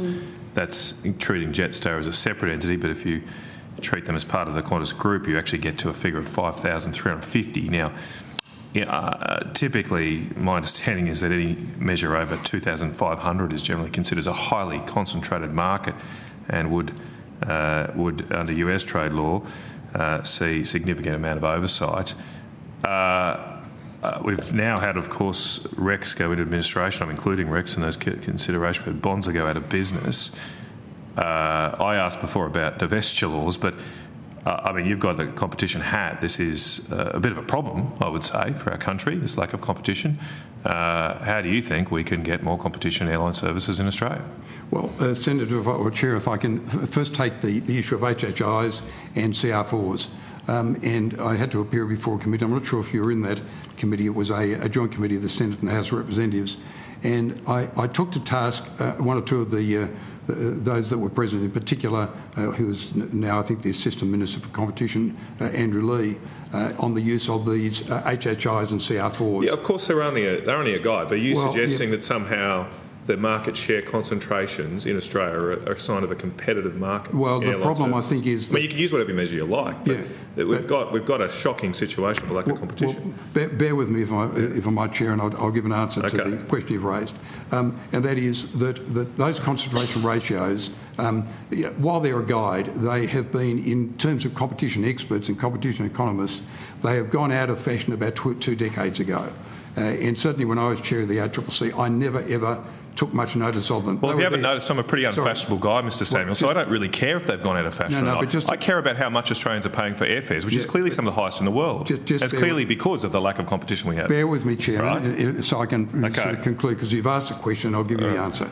So both Stephen King, who's now on the Productivity Commission, he headed up our Mergers Committee, and I had a fundamental understanding that the real issue on competition was the outcome.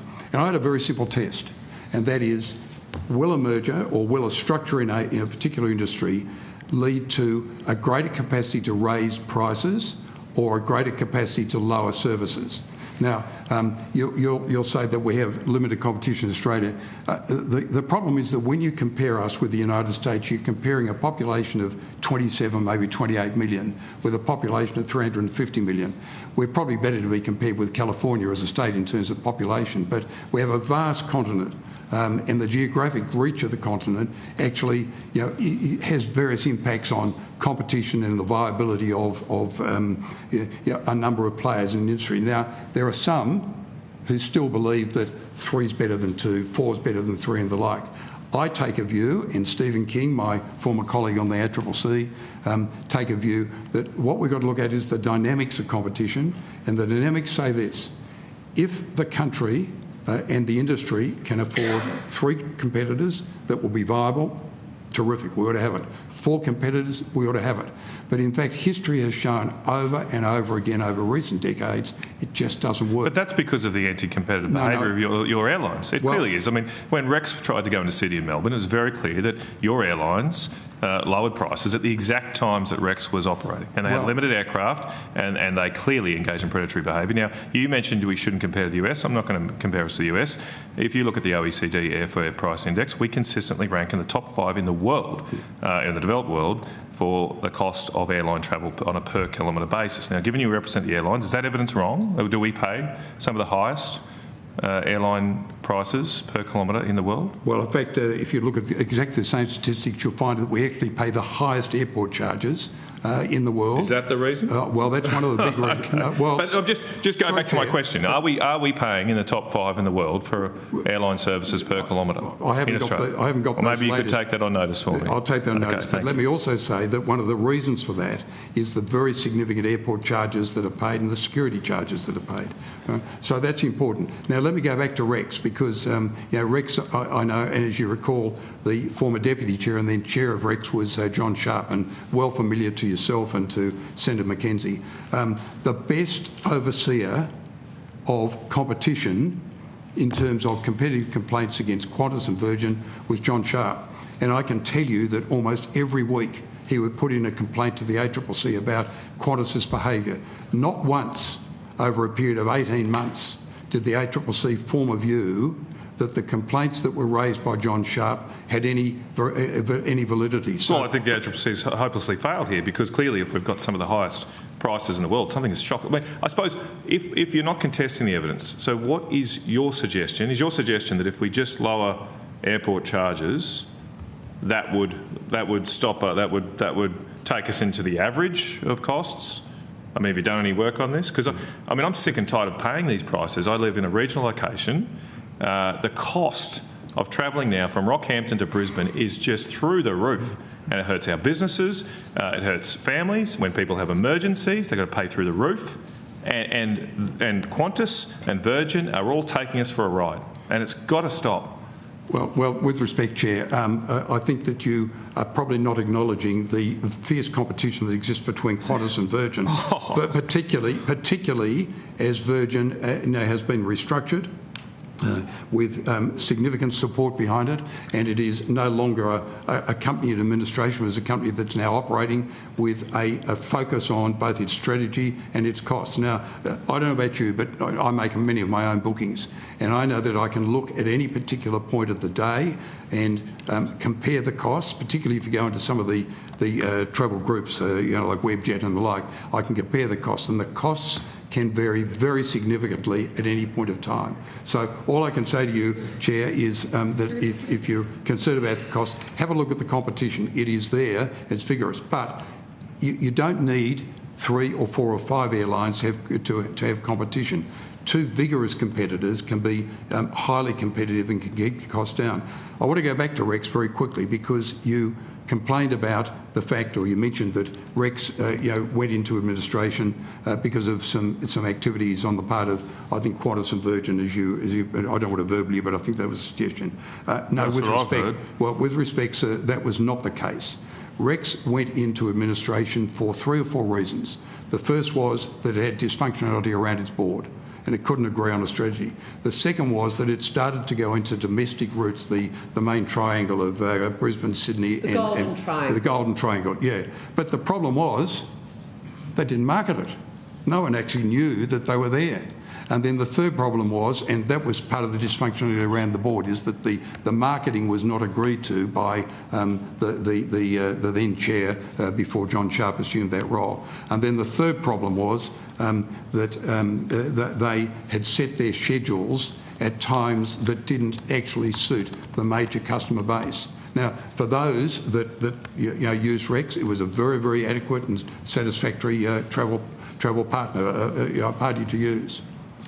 So, Professor Samuel, with respect, which probably means very little. Slot access into Sydney Airport I'm pleased you've raised that. A significant impact on a raft of those outcomes, including the scheduling. But I know Senator Canavan was going to another. I have to wait my turn. Okay, all right. Well, look, I will finish up. And sorry, just distract the committee. I get a bit worked up because it affects my community a lot.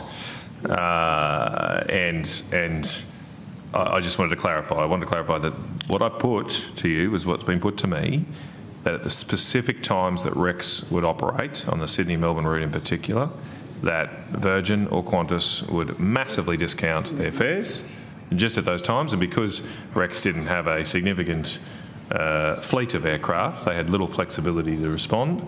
And clearly, to me, if that is true, that's quite predatory conduct. And I'm sure we'll get some more evidence in this committee about that, whether or not that happened. Can I give a response to that? Sure. Yeah, because it's important.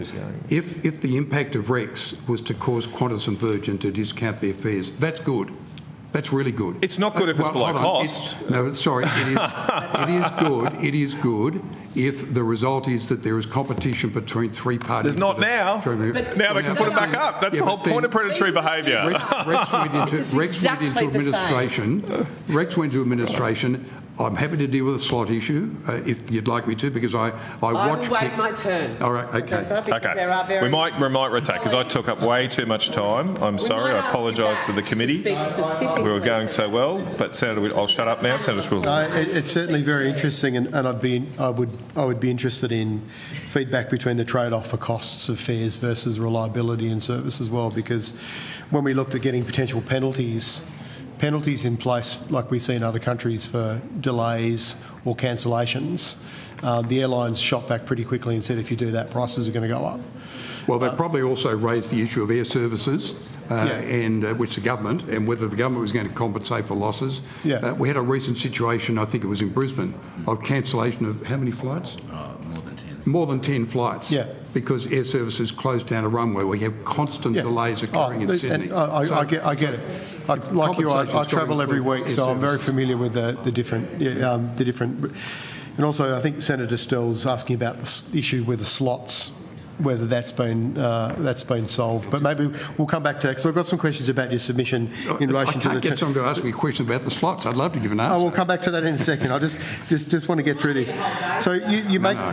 1 minute. You make a number of valid points in your submission, in just thinking about economic theory. But, for example, challenges in regional aviation affordability. You talk about market dynamics being shaped by arising from servicing small passenger volumes in areas with high input costs. Would you classify Hobart as being small passenger volumes? Look, I haven't got that detail. No. But if you compare it to the Golden Triangle, if you compare it to Melbourne or Sydney or Brisbane, yes, it's a small operation. And seasonal. Hobart. And seasonal. Yeah. It may become winter seasonal if we get a team in Tasmania for the AFL. So seasonal. I'll let that one go to the Cape. I'd certainly like to see a Tassie team. So would I. But do you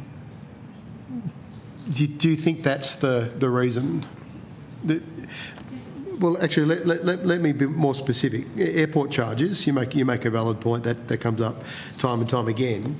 But would that have any bearing on whether a company kept its base in place? And the charges are going to be there anyway, right? No, regardless of whether they've got a home base or not.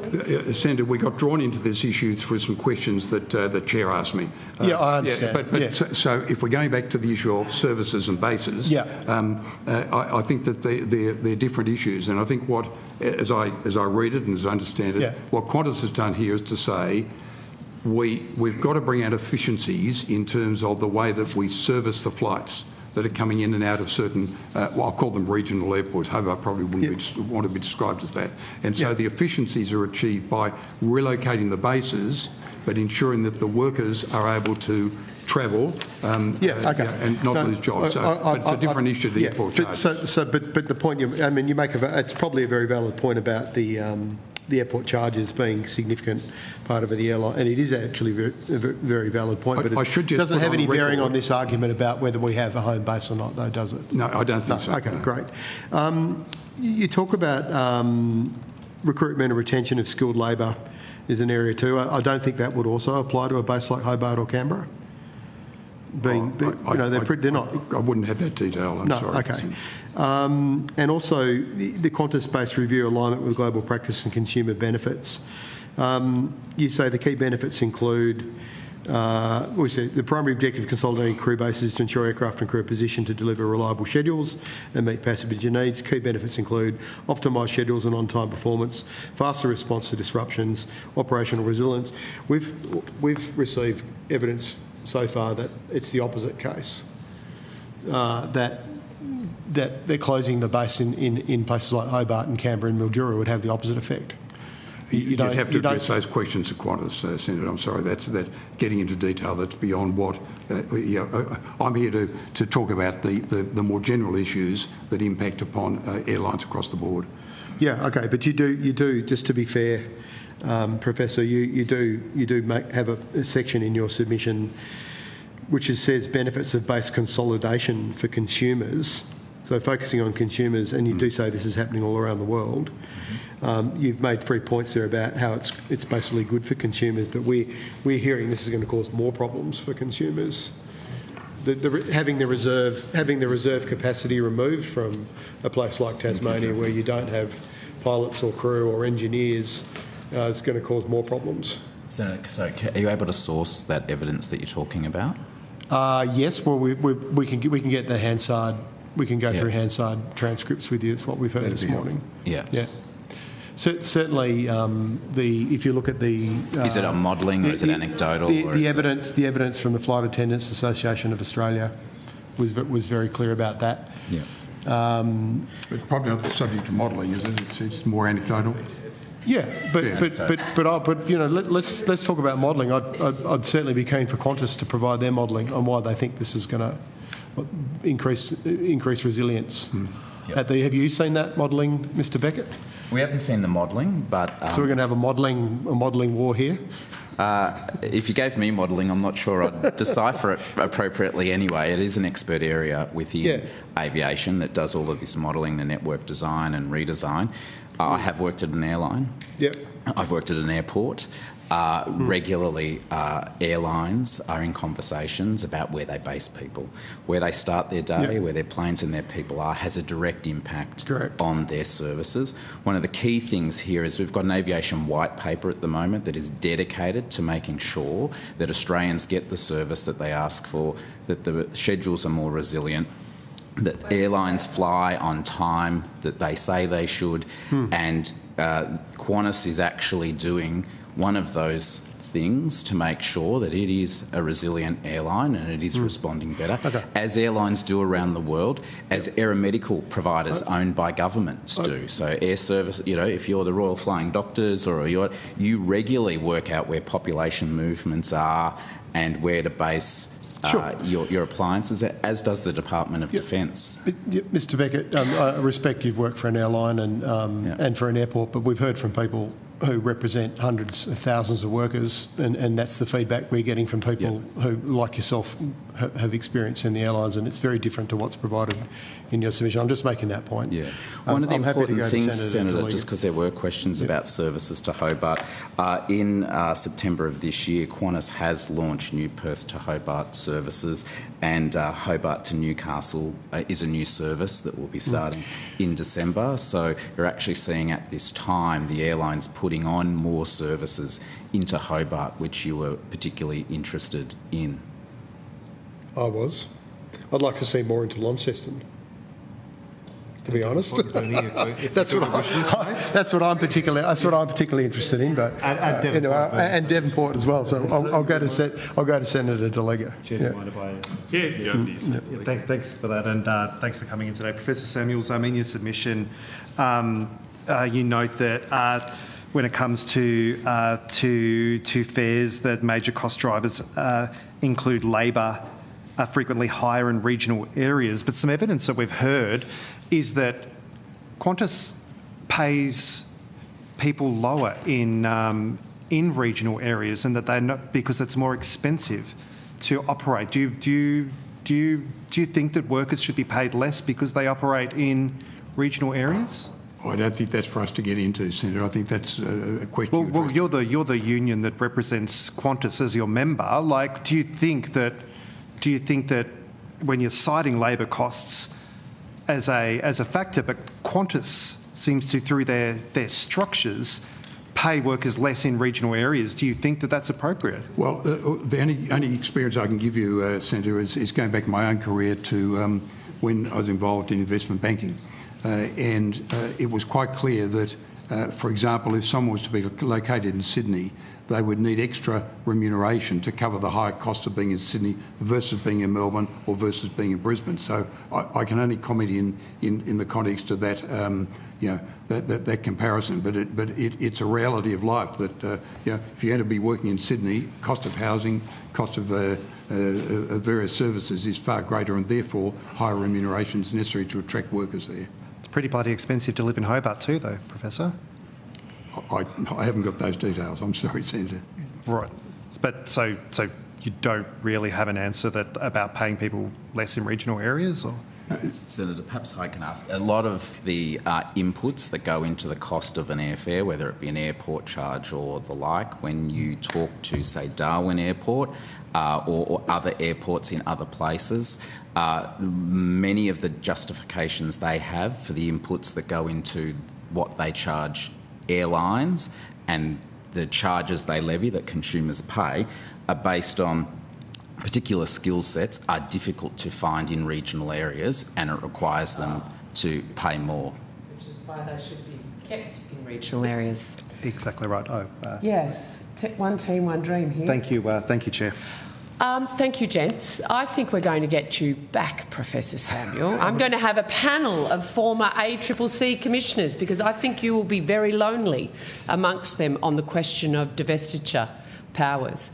We had a Senate inquiry into bilateral arrangements, and former Commissioner Rod Sims and former Commissioner Alan Fels, they love divestiture and they love to regulate. All agreed that in this instance, with the market share and market dominance and how that dominance is used within our aviation industry by Qantas, would benefit from the threat of a big stick. So we'll get into that in another day. I would welcome coming along, but please let me also bring a couple of my own former commissioners, Stephen King, Joe DeMasi, very qualified. We'll take advice. And I might say economists who probably are more... Thank you. Thank you. But I do have some actual questions around the price. So I'm hearing, when I first got the job as the Shadow Minister for Infrastructure, I met the airlines and I met the airports, and the word frenemies was thrown out at quite a few of those.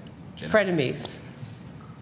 Friends and equally enemies between airports and the airlines in terms of coming to those agreements. So I hear from you, as representing the airlines, the high charges that passengers pay are as a result of the airports. I would like to know, when we've talked about security costs being passed on to passengers, etc., lack of competition driving up prices.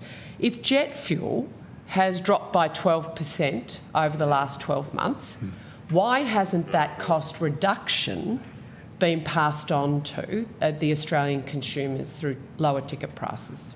I haven't got the exact statistics. It's out of I think the ACCC's latest report. Yeah. But I can maybe take it on notice. Yeah, I'll take that one on notice. Because we've talked a lot about prices going up as a result of input costs and the behaviour of airports and the like. But when there is an opportunity to pass cost savings back down through to passengers, I'd like to know why those opportunities are seen as a great win for the bottom line rather than a great win for local passengers, particularly regional passengers. Yeah. Let me take that on notice, but I'd simply observe that the airline monitoring reports done by the ACCC need a lot more closer examination than perhaps you've given me just there. I just also wanted to understand the basis on which Qantas has made the claims about the reliability benefits, and if you've seen, not modelling, but at least their metrics or their rationale for making that claim. Well, I think you'll have the opportunity to talk to Qantas after I'm finished or after we're finished, so you'll be able to get that detail from them. Okay. We'll see you next year. Oh, you don't want to talk about slots? We'll talk about them next year. Can we finish on slots, please?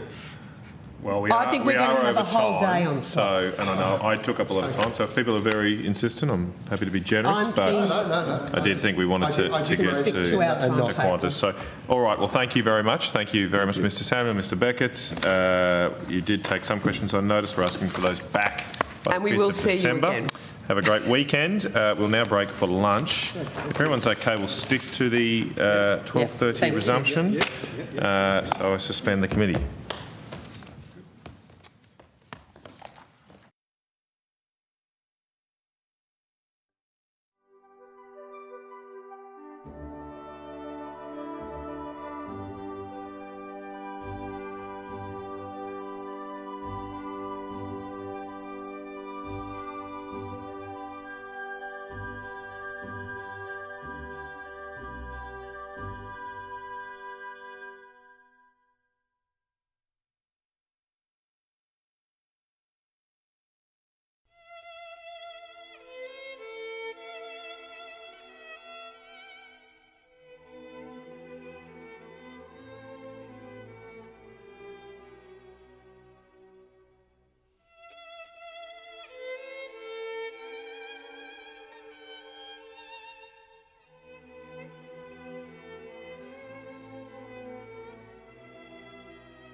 in which you appear today. Good afternoon, Nick Colley, Chief Operating Officer, QantasLink. Thank you to you both. You have the opportunity to make a brief opening statement if you like. Would you like to take that opportunity? Yes, okay, if I may. Thank you. Good afternoon, Chair, Deputy Chair and Senators. Thank you for your invitation to contribute to the committee's inquiry into the state of Australia's aviation sector and its ability to deliver reliable and affordable services to rural, regional and remote communities. Qantas looks forward to assisting the committee in its understanding of our recent QantasLink-based changes, as well as the challenges facing regional aviation in Australia. As the national carrier and the country's largest regional airline, Qantas has a deep-rooted and enduring commitment to regional Australia, operating 102 routes to 62 towns and regional centres across our country. This footprint sees us support tens and thousands of jobs in regional Australia and plays a significant social role, one that we take very seriously. On any given day, Qantas has more than 100 aircraft dedicated to our regional operations. These are deployed over 3,500 flights a week, carrying more than 9 million customers that fly with us to and from regional and remote parts of the country every year. And we are investing in our regional operations. Last year, we announced a major investment in our regional turboprop fleet with the acquisition of 14 midlife Q400 aircraft and the retirement of our older Q200 and Q300 fleet. We're also investing in Embraer E190s to replace our Fokker F100s, as well as 29 state-of-the-art Airbus A220 aircraft. All of these aircraft offer improved customer experience on the routes that they fly and operate more efficiently than the fleet they replace. Together, they represent hundreds of millions of dollars of investment in our regional fleet and are part of the biggest refleet in Australian history. The group's direct investment in regional Australia goes further, with more than $1 billion spent every year with regional suppliers, including winemakers, farmers and food producers. We've also invested in pioneering projects that support regional aviation, such as the Qantas Group Pilot Academy in Toowoomba, and we've supported more than 120 not-for-profit groups and projects with $7 million granted through the Qantas Regional Grants Program. While our regional footprint is vast and our investment pipeline is strong, regional services continue to be commercially challenging, and there are some fundamental realities about the cost of operating regional air services.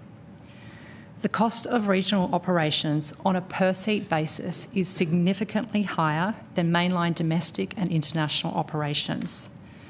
On a cost per seat kilometre basis, the turboprop fleet is 130% more expensive to operate than our domestic 737s and 230% more expensive to operate than our international wide-body operations. Noting the shorter distances, there are a number of external factors that drive these higher costs, such as regional airport fees, which have increased 30% since COVID, as well as more expensive security, fuel and engineering and maintenance charges. Regional carriers have to spread these high route costs across a smaller number of passengers compared to bigger city markets. And this is not unique to Australia. In the past month, Air New Zealand has flagged significant challenges in their regional business, citing many of their regional routes as sub-economic. And 2 regional airlines in the United Kingdom have ceased operations in the last couple of months. These contemporary examples, together with those here in Australia, highlight the importance of constantly reviewing our business to ensure it's set up for success to serve regional Australia. This includes the recent base changes. On the 1st of October, QantasLink announced its decision to move pilot and cabin crew bases from Hobart, Canberra and Mildura and consolidate these roles into Brisbane, Sydney and Melbourne from April next year. This decision followed an extensive review which determined that consolidating crew from these smaller bases to our major bases will strengthen the resilience of the QantasLink network, improve reliability for customers, and better position our airline to grow frequencies across regional Australia. This decision is not about cost savings nor profitability. It's about improving reliability and setting us up for success as we embark on a significant period of fleet renewal. Importantly, this decision will not result in any reduction in flights or impact reliability to and from these cities. Following consultation and to reduce the impact of what is a significant decision for the 71 people affected, we have put in place a comprehensive support package for our pilots and cabin crew to allow them to continue residing in Hobart, Canberra or Mildura should they wish. This includes provisions for flights and other allowances, as well as roster support so they can commute to work, like many of our people in the Qantas Group do already today. In fact, about 10% of our people live in a different city to where they work. Our aim is to retain all of our pilots and cabin crew, and we are working with them on their individual circumstances. In closing, I would add that this month marks 105 years since Qantas was founded in Outback, Australia. And while at times we need to make tough decisions to ensure the sustainability of our operations, we are as committed as ever to investing in the future of regional Australia. I look forward to assisting the committee and happy to take your questions. Thank you very much for your evidence. Can I just start, so just to clarify, it's 70 affected pilots and crew, is that right? 71. 71, Chair, thank you. How many people do QantasLink employ? We employ about 3,500. Okay. And how does this work within the group? These people, the pilots and flight crew, now going to be based in the major centres. Are they available to work on a Qantas plane as well? Or they just work on QantasLink? Yes, thank you, Chair. So, no, our Qantas, these crew who are impacted, they work on our A220 operation.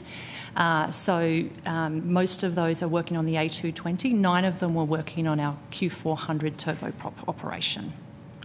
But I suppose I'm going to where this issue about reliability, if there's an issue, someone's called in sick, a flight attendant's called in sick that was going to go Brisbane-Sydney, could one of these 71 be switched onto that if they're available?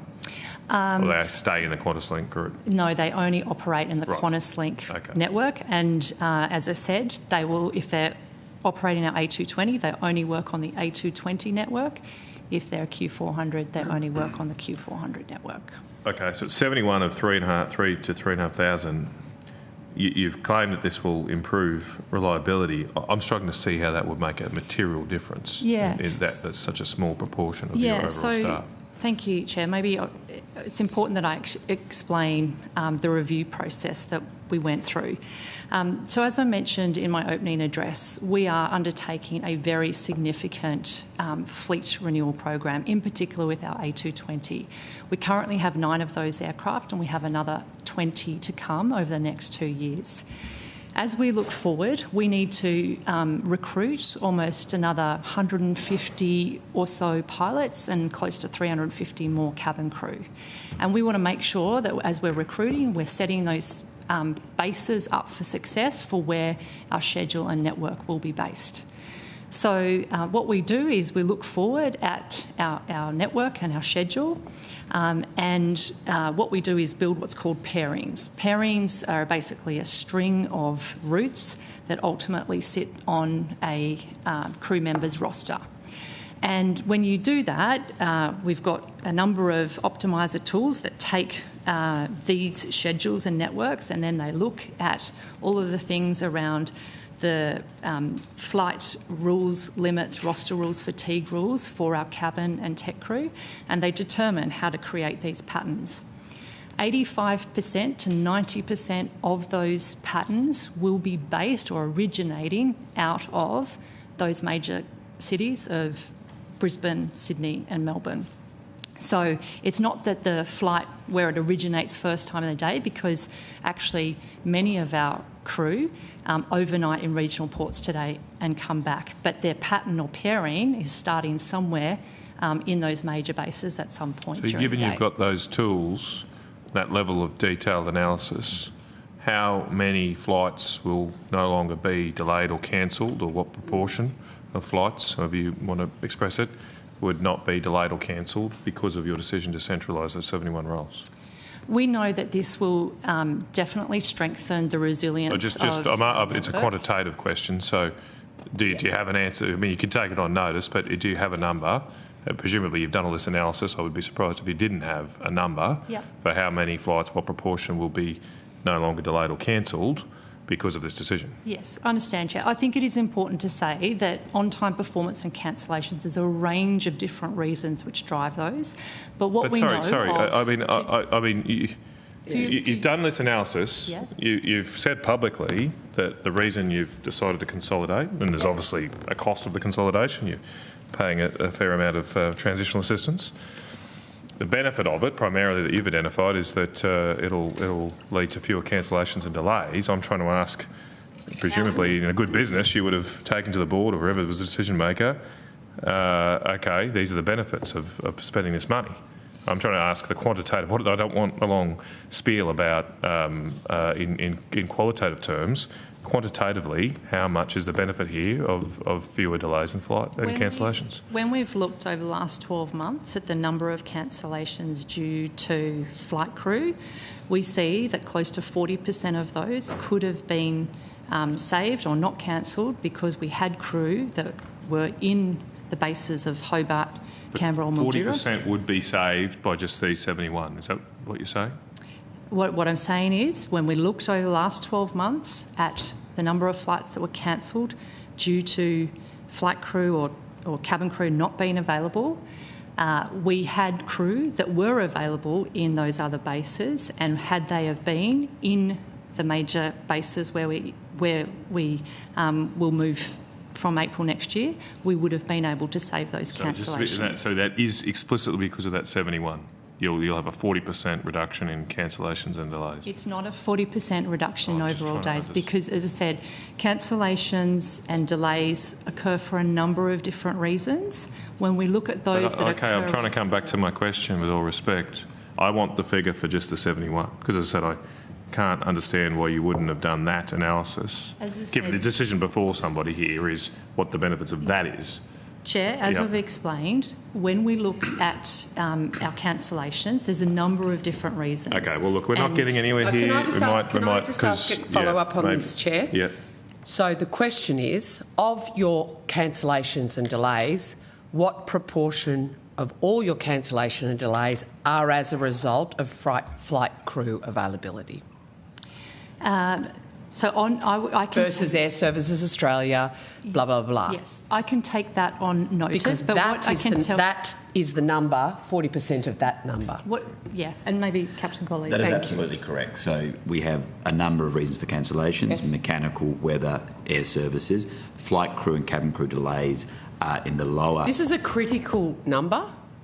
So I'm sure there's someone behind you or someone watching back at base in Sydney that could text you the number over the next 45 minutes. That would just be in your monthly reports, I'm sure. Please. Senator McKenzie, we can take that absolutely on notice. I don't want you to take it on notice. I want you to give me the number because I know that number is reported on. Is it something that Ms Hudson would expect to see, that sort of level of data? How many of the cancellation and delays are as a result of Air Services Australia, mechanical problems, weather, flight crew availability? That would be a metric you are collecting daily. Yeah, we are. So you're not taking it on notice. You're going to give it to the committee today because somebody who is listening will give it to you. As I said, Senator McKenzie, we absolutely look at the reasons for cancellations and delays. There are a number of different reasons for that. Yes, I know that. I'm asking the for reasons, flight percentage in the last quarter. Why don't we make it easy for you? In the last quarter of your Qantas's cancellations and delays, I want to know how many flights were cancelled or delayed as a result of flight crew availability? Sure, we'll take that. Do you want to continue? I might. Well, look. So we've got another hour and 15 minutes. Yeah. It's a reasonable There's request from lots Senator of time Mackenzie. to get Perhaps that somebody number. within Qantas Link could get that. Would you like the call, Senator Mackenzie? Because I was finished. No, I'm finished. I'm rotating. I'll go to you. I wanted to understand the metrics that you used to make this decision, and I asked the TWU whether they'd seen anything from you. I asked pilots and the staff the same question. So what data did you use to make the claims that it would improve operating efficiency and reliability?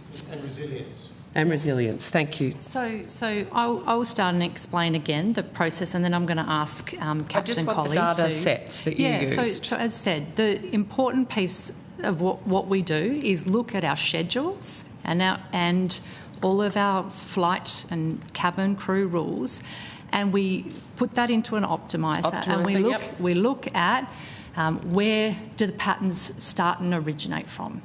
85 to 90% of those... Please don't repeat your evidence. Yes. Okay, so if you've already answered the question and you don't have anything else to add, I'm very happy for you to say so. Senator Mackenzie, what is important to understand, so and I'll ask schedules. Captain Colley to also talk about the different base ranks as well, which is also a big contributor to how we also looked at this decision. So specifically on the point of resilience in some of the smaller bases, if we look at Hobart, for example, which we've spoken about this morning, there is 15 cabin crew and 17 pilots. Of those crew, we have annual leave lines, we have people on days off, we have people on sick leave, we have people flying, and then there's reserve coverage left over. We have a number of flights into and out of these ports. With that limited reserve coverage, you won't necessarily have a captain, a first officer, a cabin supervisor and a flight attendant to cover all of those flights throughout the day. Do you mind if I just... but Ms Yangon said before that you were looking at recruiting up to 350 more pilots and cabin crew. Wouldn't you be able to fill some of those new jobs in the Hobart base to be able to... We're talking Hobart, any of these other bases, couldn't you use some of those numbers to... It's a really great question, and our training, so we are going to 29 aircraft. Our training capacity and pipeline is absolutely at full capacity at the moment. What we see to serve and operate to the 62 ports and 102 routes that we serve regional Australia with, we need to have those crew to give the best operational resilience for the overall network, putting our crew into those main bases where we have the majority of our flying originating out of, and what Mr Menyangoyan spoke about in terms of how we build those pairings, we can provide more resilience by having reserve coverage in captain rank, first officer rank, cabin supervisor, flight attendants across the entirety of the day. So that is how we actually provide that operational resilience. We can recover those flights. When you look at where flights originate out of, because there's a good discussion around this, yes, you might have an aircraft overnighting in Mildura, overnighting in Hobart, but in terms of where they originate out in those patterns can better serve all of our regional destinations by having those crew in Brisbane, Sydney and Melbourne. And that is what we are doing in terms of our recruitment, is putting those people into those bases that can best serve the overall network. Sorry, Senator. Oh. No, you still... Yeah, sure.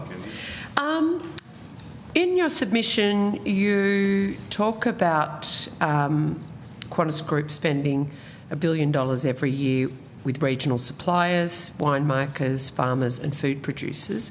Can I understand the direct contribution of Qantas Group into Mildura, Hobart and Canberra?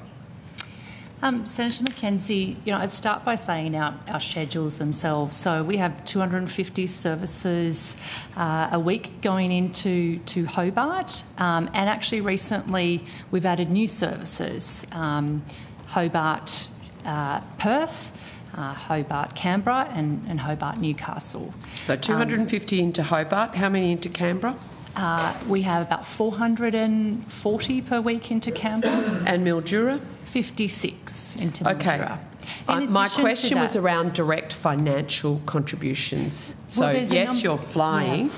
Yeah. I want to understand, we've talked about the social impact of families having to move, of health professionals having to leave these communities as a result of partnering with your employees under the conditions you've set for them. I want to understand the financial contribution, the economic contribution Qantas Group makes to both of those 3 regional bases. Those services support significant amount of economic contribution just by those services going in there, supporting businesses, medical, education. But in addition, if we go to Hobart, we have a call centre there that also supports our Qantas call centres, and we'll continue to grow that. We have a lounge network. We're investing in our lounge down in Hobart.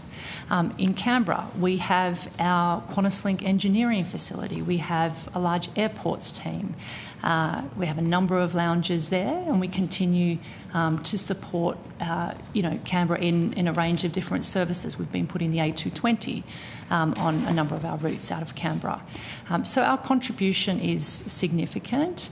But you can't quantify your direct purchasing power or the economic contribution that Qantas Group makes to those 3 regional bases. I'd have to take that on notice in terms of I would like you to do that, because we have had a lot of evidence from community members and businesses about their concern that the closure of these regional bases will have social and economic impacts, and I want to understand if you know what your economic impact is in these places. We absolutely, and I want to reiterate that this decision on the base changes has no impact on the services that we you've made that putting point. in. And actually, the fleet renewal that we have underway and that this will continue to support is actually going to help us continue to look at ways that we can grow our frequencies and our services. Okay, thank you. I appreciate across that. more than so just I now these. want to move to the 70 employees, and I want to understand how many are expected to relocate,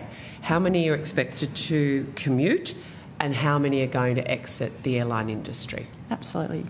I have that data for you, and I'd just like... Excellent. Let's go, Captain. There's a long list of senators with questions. I'd just like to add that at the outset, we have jobs for all of the impacted employees. We understand. And we are finding ways for those employees that want to stay in their communities to do so. So if I start with Mildura, there were a total... I know we've talked about 6... Relocate, commute or exit the airline industry. You've got 70 here, so let's So starting with Mildura, we've got 5 captains. There were no post office in that base. All 5 of those captains are going to commute. They will remain living in Mildura for a minimum of 2 years, and then we will continue to support what they might want to do after that period. We've worked with each individual. The 3 cabin crew members in Mildura. Sorry, captains, can I'm happy if we just go to... broader? Just the 3 categories. The reason I've separated Mildura, Senator McKenzie, is that is the Dash 8 turboprop operation, and that is quite unique. I'm happy to talk about broader. So just with the 3 cabin crew members in Mildura, one was already in the process to go to Qantas long haul. She will continue to live in Mildura.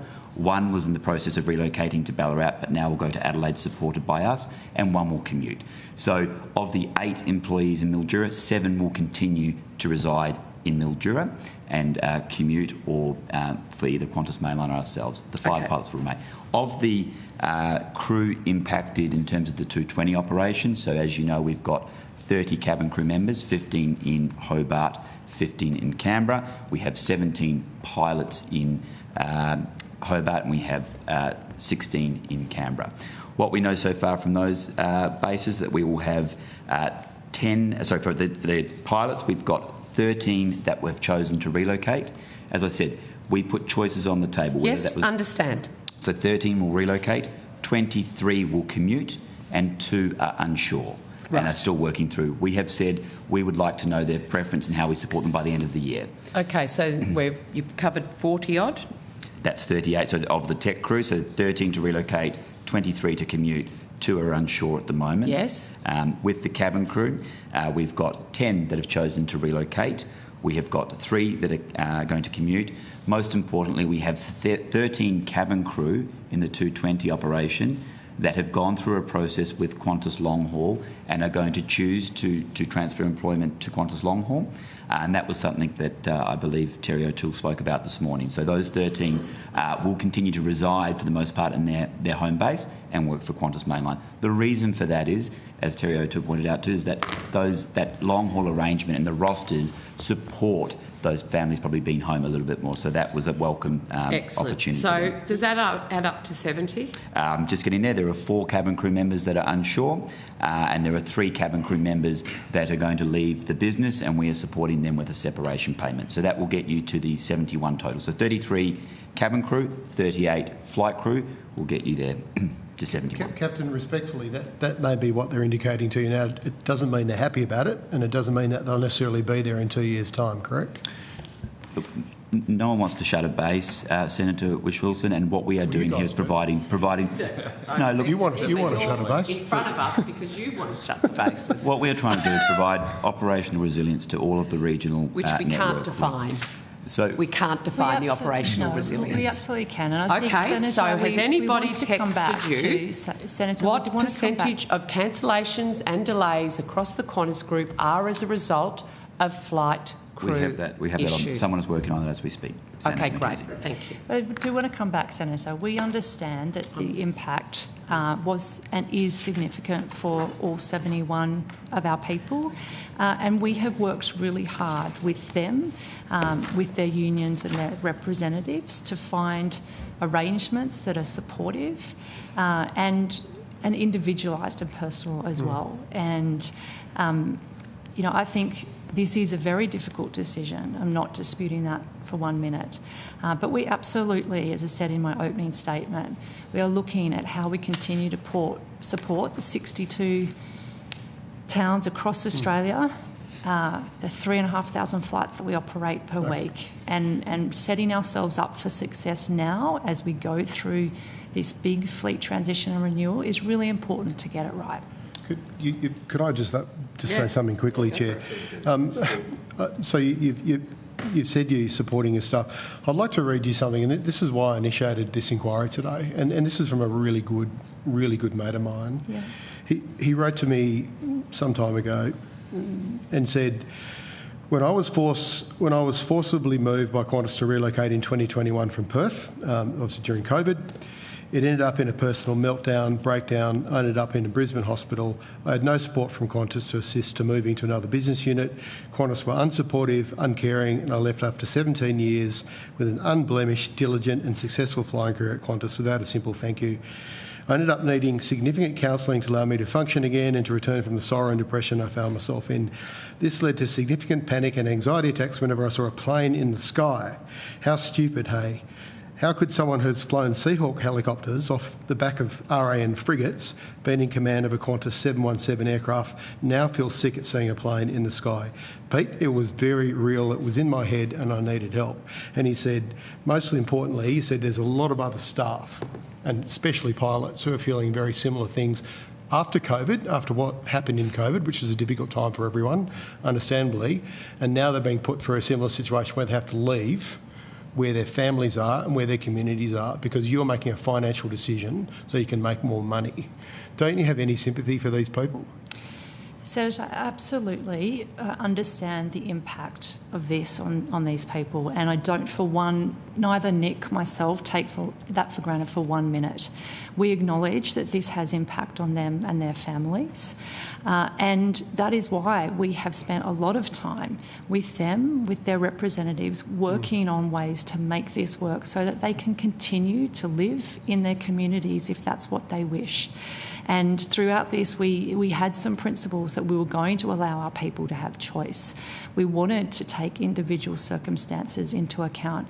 And the consultation period that we went through was incredibly helpful for us because it allowed us to design these packages in a way that we haven't done before. Would it be fair to say you're doing it different this time? Yeah, absolutely. Versus what happened during COVID and around COVID? Yeah, okay. And I think if you were to ask any of our people, they would tell you that we've done it differently, and that's certainly what we've heard. Can I just add, as part of the consultation, and you have heard from various representatives today, that was something we took very seriously, and we did listen to the feedback from our people, how we tailor options. There are a number of things that through that 3-week period that we took on board to be able to tailor and understand individual circumstances, and that is ongoing. And I think one of the biggest things that I would talk to is the commuting rosters and what that looks like.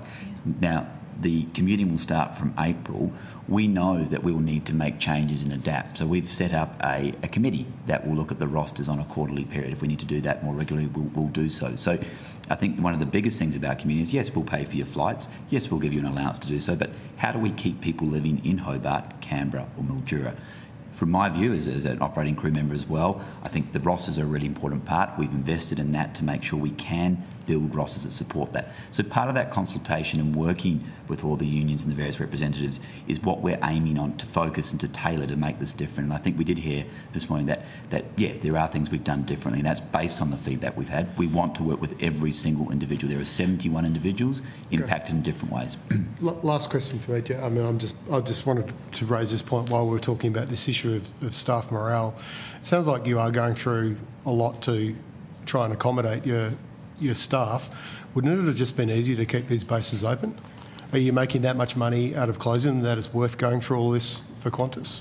Senator, this is where I say this decision wasn't about cost savings, profitability. It was about setting us up for success as we go through this massive fleet transition and renewal. As an airline, we have to have our crew based where the flying originates.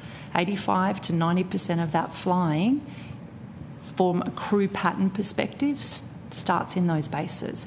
And having our crew there means that when we have weather or engineering or any of those factors... Sorry, Ms Young-Government, so it's your new aircraft, it's your new aircraft purchases, your fleet renewal, as you say, that's behind this? That is one, but it's even today, even with our 8-9 aircraft that we have right now today, 85% of those patterns are coming from those major bases. That will increase more as the aircraft come through. And that's why it was important for us to do this, as we've now got to a point where all of our, for the 220, these were all previously 717 operating crew. They're now all trained on the 220, and we're starting the recruitment of new people to come in as we grow that fleet further.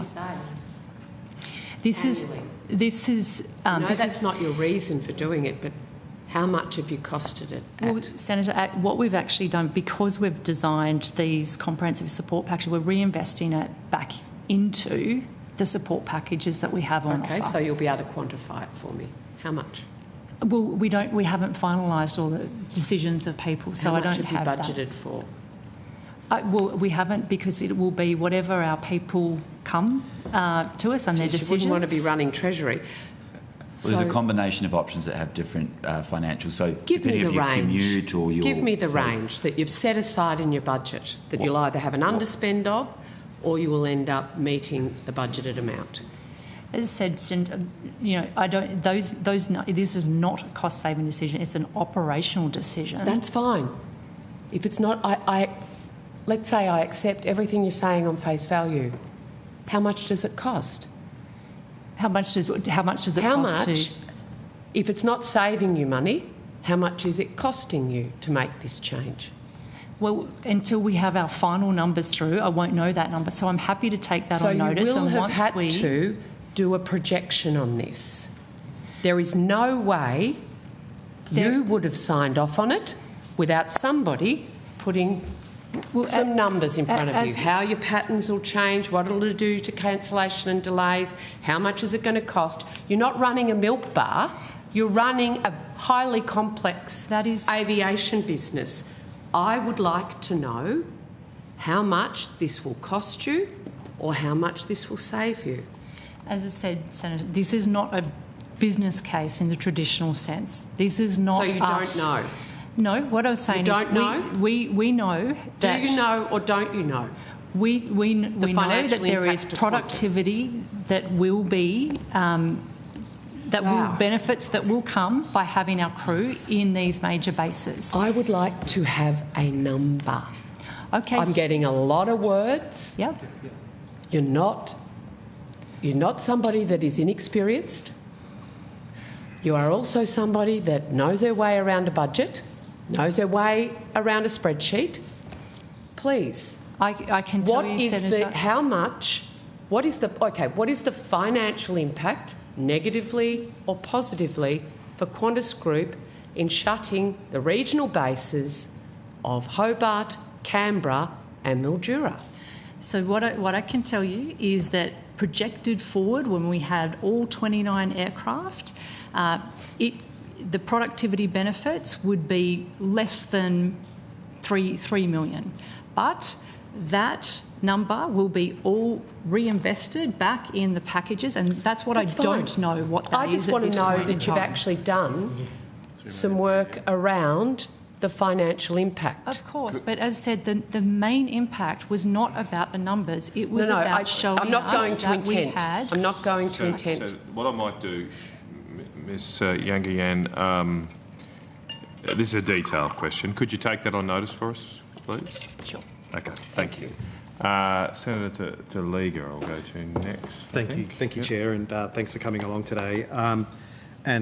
I think more importantly, thanks to the Qantas staff. I think for people like myself and Peter in regional areas, we have very, very limited competition, and we have quite a distaste in our mouth from this whole process. And I think it's the Qantas staff who are so friendly and so lovely when we hop on the plane or when we come in the airport that are helping to make this sit a little easier. But when it comes to your management, Ms Yangayan, how many of your managers and how recently have managers been giving assurances to staff that Hobart was safe, or Mildura or Canberra? Yes, so Senator, I appreciate that as we started the 220 operation about 2 years ago, there's been a period of time for these crew that has been somewhat, uncertain, not uncertain because they knew the aircraft were coming, but the 717 we had to retire, the 220 was coming in. So a number of them have remained employed. But people's lives are being stuffed. Absolutely. Like from this here, and people made life decisions.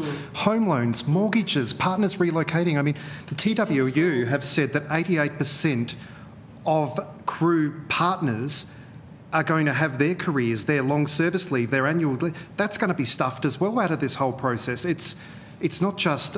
Yeah, please continue. Sorry, I'll come back to that. Nobody is being forced to leave these bases. So, in fact, they can continue to stay in their communities, and the community support package that we have in place means that they do not have to be uprooted and have those implications. I understand that, but what's the average day like for...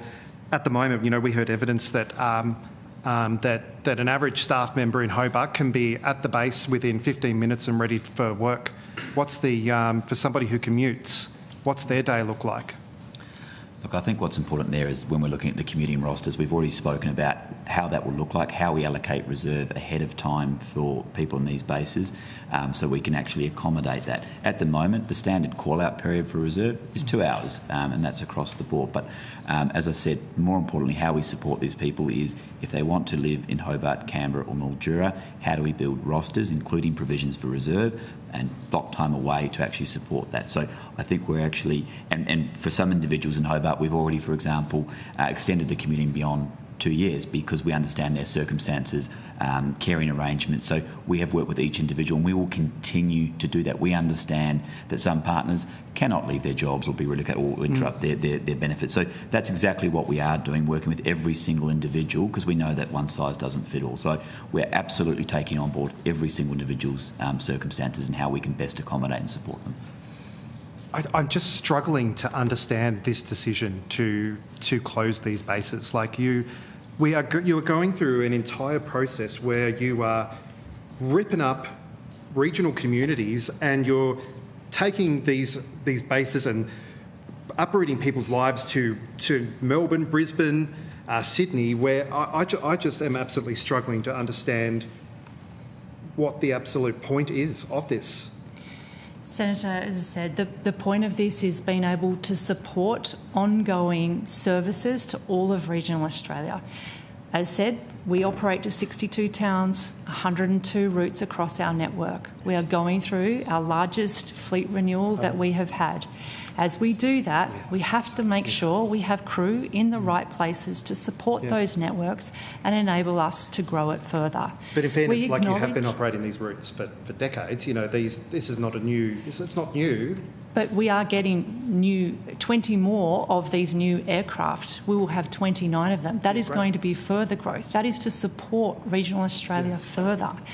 We have to. I've talked in my opening statement about the challenges of regional aviation. I know this committee will hear more on that. Those challenges are real. We have to set ourselves up in a way that we can support these services viably into the future. Could I ask? Okay, so it seems like the aircraft are a big part of this decision as to why it's happened. Central. We've had it. I've heard evidence, and committees heard evidence that even you weren't aware, or had told staff in Hobart that you weren't aware of the base closure even months before it was announced. I'm interested in the review process that's led to this. When you started looking at the purchase of these aircraft some time ago. Was it always the plan to close the regional bases going back many years? No, we started this review in about February of this year. So we, as I said, if we go back when we first were getting these aircraft, our big priority was around how we would get everyone who we currently had trained in the bases that they were at. And we wanted to provide the ability for the crew that we currently have their choice of base.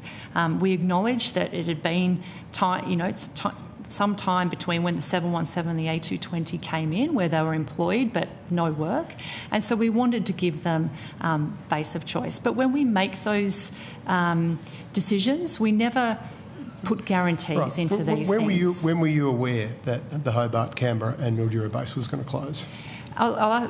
Mr. Captain Colley will go through that. You're the CEO. In February, I'd like to know the team when you were aware of this. started to do the work, and I became aware of it a few months after that. Was that in February?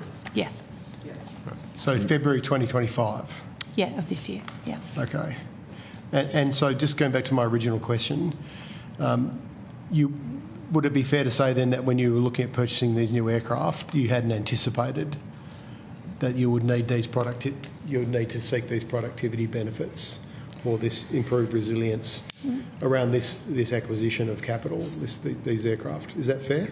No, Senator. This has caught you by surprise? Senator, what I'd say is that we are always looking at demand, where we're going to best place our aircraft and our services to meet demand in the markets. And so that is something that's ongoing, and in many ways... But you're going through an awful lot of trouble for this process. You're going through packages, you're re-rostering staff, you're putting them in hotels here, you're taking them away, even for the people who are going to be commuting and everything. They're going to be away from their families for longer. Like, you're pinching from Peter to pay Paul. Like, I just am absolutely gobsmacked. It's really important that we set ourselves up for success. And coming back to Hobart can't give you success, like having a base or Mildura or Canberra. As I explained before, Senator, 85 to 90% of those patterns originate in those major bases. Isn't having happy and productive staff part of your success, or setting yourself up for success? Don't you agree that that's a fair assertion? Like, which is these people are deeply unhappy and frustrated. We have jobs for all of our people. We want our people to stay connected with us, and that is why we are absolutely looking at ways to do things differently. And I think the context here, just to be really clear, we have 62 ports for regional Australia, and we have what we're moving to 6 bases. We are overall trying to provide that operational resilience. We don't have bases in all of our various outports for that reason, so that we can better serve the overall network. I think that context is really important. Still not addressing about whether these people are going to be happy and productive being forced. We will continue to work with every single over individual. 2 years. You're going to, yes. A minimum of 2 years. Minimum of 2 years. Can you guarantee us that you'll extend that? We've said to all of our people we're going to work with them individually. That is our commitment to them, and we will make sure that happens. Your commitment to, we've heard you were committing to them being able to live in Hobart only a few months before you weren't. Like we've heard why would we put any I trust think in the your context is very important there. It is very important. So with the NJS pilots, we did offer them to move to a base of their choice and to take a command in their base of choice. Now, that was based on the fact that we were expecting a ramp up in recruitment. Now, when we commenced the review in February 25, an accelerated 220 delivery profile, what that is showing to us where the base is and where the flying comes out of. So we understand that, and we understand that people made those decisions, which is, again, why we are supporting our people, why we are doing things differently here, because we understand that some people simply cannot move. So we understand that, and I think that's been a critical part of the work that we've done, is to understand how we support these people, because we do recognise that people made decisions. We do recognise we will be recruiting for an ongoing period of time. That's a minimum of 24 months going forward. So again, we are looking to support every single individual. We've gone through the figures of those that want to relocate. The majority of the people want to commute. We've said, how do we support that commuting? What does that look like? That is where our focus is. We do want happy people. We want engaged people. That's what we're aiming to do, and that's why we're taking the time to go through every individual circumstances. We've spoken to family members. We've spoken to the actual employees, and we absolutely understand every circumstance is different. Do you, as part of that, the valuing and supporting the people, do you believe that people in regional areas, like those employed through NJS, should be paid the same as mainland workers? Senator, it's really important that we have agreements in place with our people that are aligned to the aircraft and the networks that they operate. Or dodgy shell companies that people might also refer to? These are agreements that have been in place for a number of years that we've come to collective agreement on with our unions. I'm just really important. sorry. I just feel like there's a certain amount of gaslighting of workers that's going on right now. Like, it seems like that you're making a decision, and all I can see, and from my perspective, and I don't know how other senators feel, it seems like there must be some dollar factor that's driving this here, because it just does not seem to make sense. Senator, I just want to reiterate, our commitment is to all of regional Australia, and what we are trying to do is have a network and services that will be viable into the future. It's important we start to talk about some of the challenges that exist for regional Australia. There are reasons why the aviation sector has had challenges in regional parts of Australia. But you've also, the Qantas in particular has received an enormous amount of taxpayer support, and I believe your before-tax profits was over $2 billion last year. I understand there's struggles, but but you're still doing pretty well. I would think most punters would think Qantas is doing pretty well. And don't get me wrong, we want to see Qantas survive, but we want regional Australia to thrive. Absolutely. But our network is made up of different things. For regional Australians. Sorry. Anyway, have we got that number on the cancellations and delays yet? Look, I do have a number, Senator Mackenzie, and what I would say, though, is obviously we'd like to, I'll give you the number, we'd like to take this on notice to go and do some further work on the number, if that's all right. So it's 40% of what? Of 18% overall, so crew cancellations is 18%. Right, now, got it. What I would say to that, in a crew breakdown, that doesn't just mean a shortage of a cabin crew member or a flight crew member. This might be due to crew sickness, this might be due to crew rest. So if I could please take it on notice, we could take it on notice so we can give some more detail to that figure. But it's 40% of that 18%, that is correct. Just to get to that original thing. Thank you. Okay, thank you very much. Senator Pocock. Thank you, Chair. Thank you for your time this afternoon. Just sort of listening in, I'm interested if you'd made this decision prior to your consultation process. No, Senator, we certainly had a hypothesis that it was going to provide resilience and ultimately better the network. But consultation was a very important part of this process because we learnt a lot about the impact to our people, and that was really, really important to help design packages that were going to be reflective of their needs. So no, the decision wasn't made, but yes, did we have a hypothesis that we needed to do this for the strength and resilience of our network? Yes. When did Qantas come up with that hypothesis? So we started consultation in September, 10th of September. No, but you said you had a hypothesis beforehand. How long had you been sitting on that hypothesis? So the team, as said, from February of this year, the team had started to do work on what our future network and future flying would Wasn't look that like. the consultation from February? No. No, so we announced the base review on the 10th of September this year, and there was a 3-week period of consultation. So the announcement... Pocock's question was when you made the decision. Like his there question was, wasn't about when the review started. Absolutely. So we did work from a period of February 25 up to the 10th of September when we communicated we were doing a review.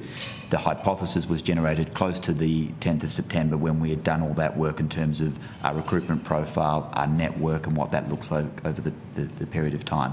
So that's when the consultation kicked off. So the hypothesis was reached a few days or weeks just before that in terms of once we'd completed that work. Okay.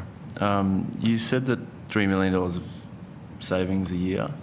Is that the first 2 years where you have additional costs, or is that into the future? Do those uptick significantly? Into the future, yeah. And this is where, in terms of where everybody lands, there'll obviously be cost up front, and that'll depend on the decisions that people make. You're saying that a lot of people want to commute. I've had multiple staff say that the relocation packages offered are insufficient, particularly moving to more expensive capital cities. What do you respond to that? Look, what I would say to that was a very useful part of the consultation. So not only are we providing what is provided under the industrial agreement, we have provided a lump sum figure of $36,000 and $36,400.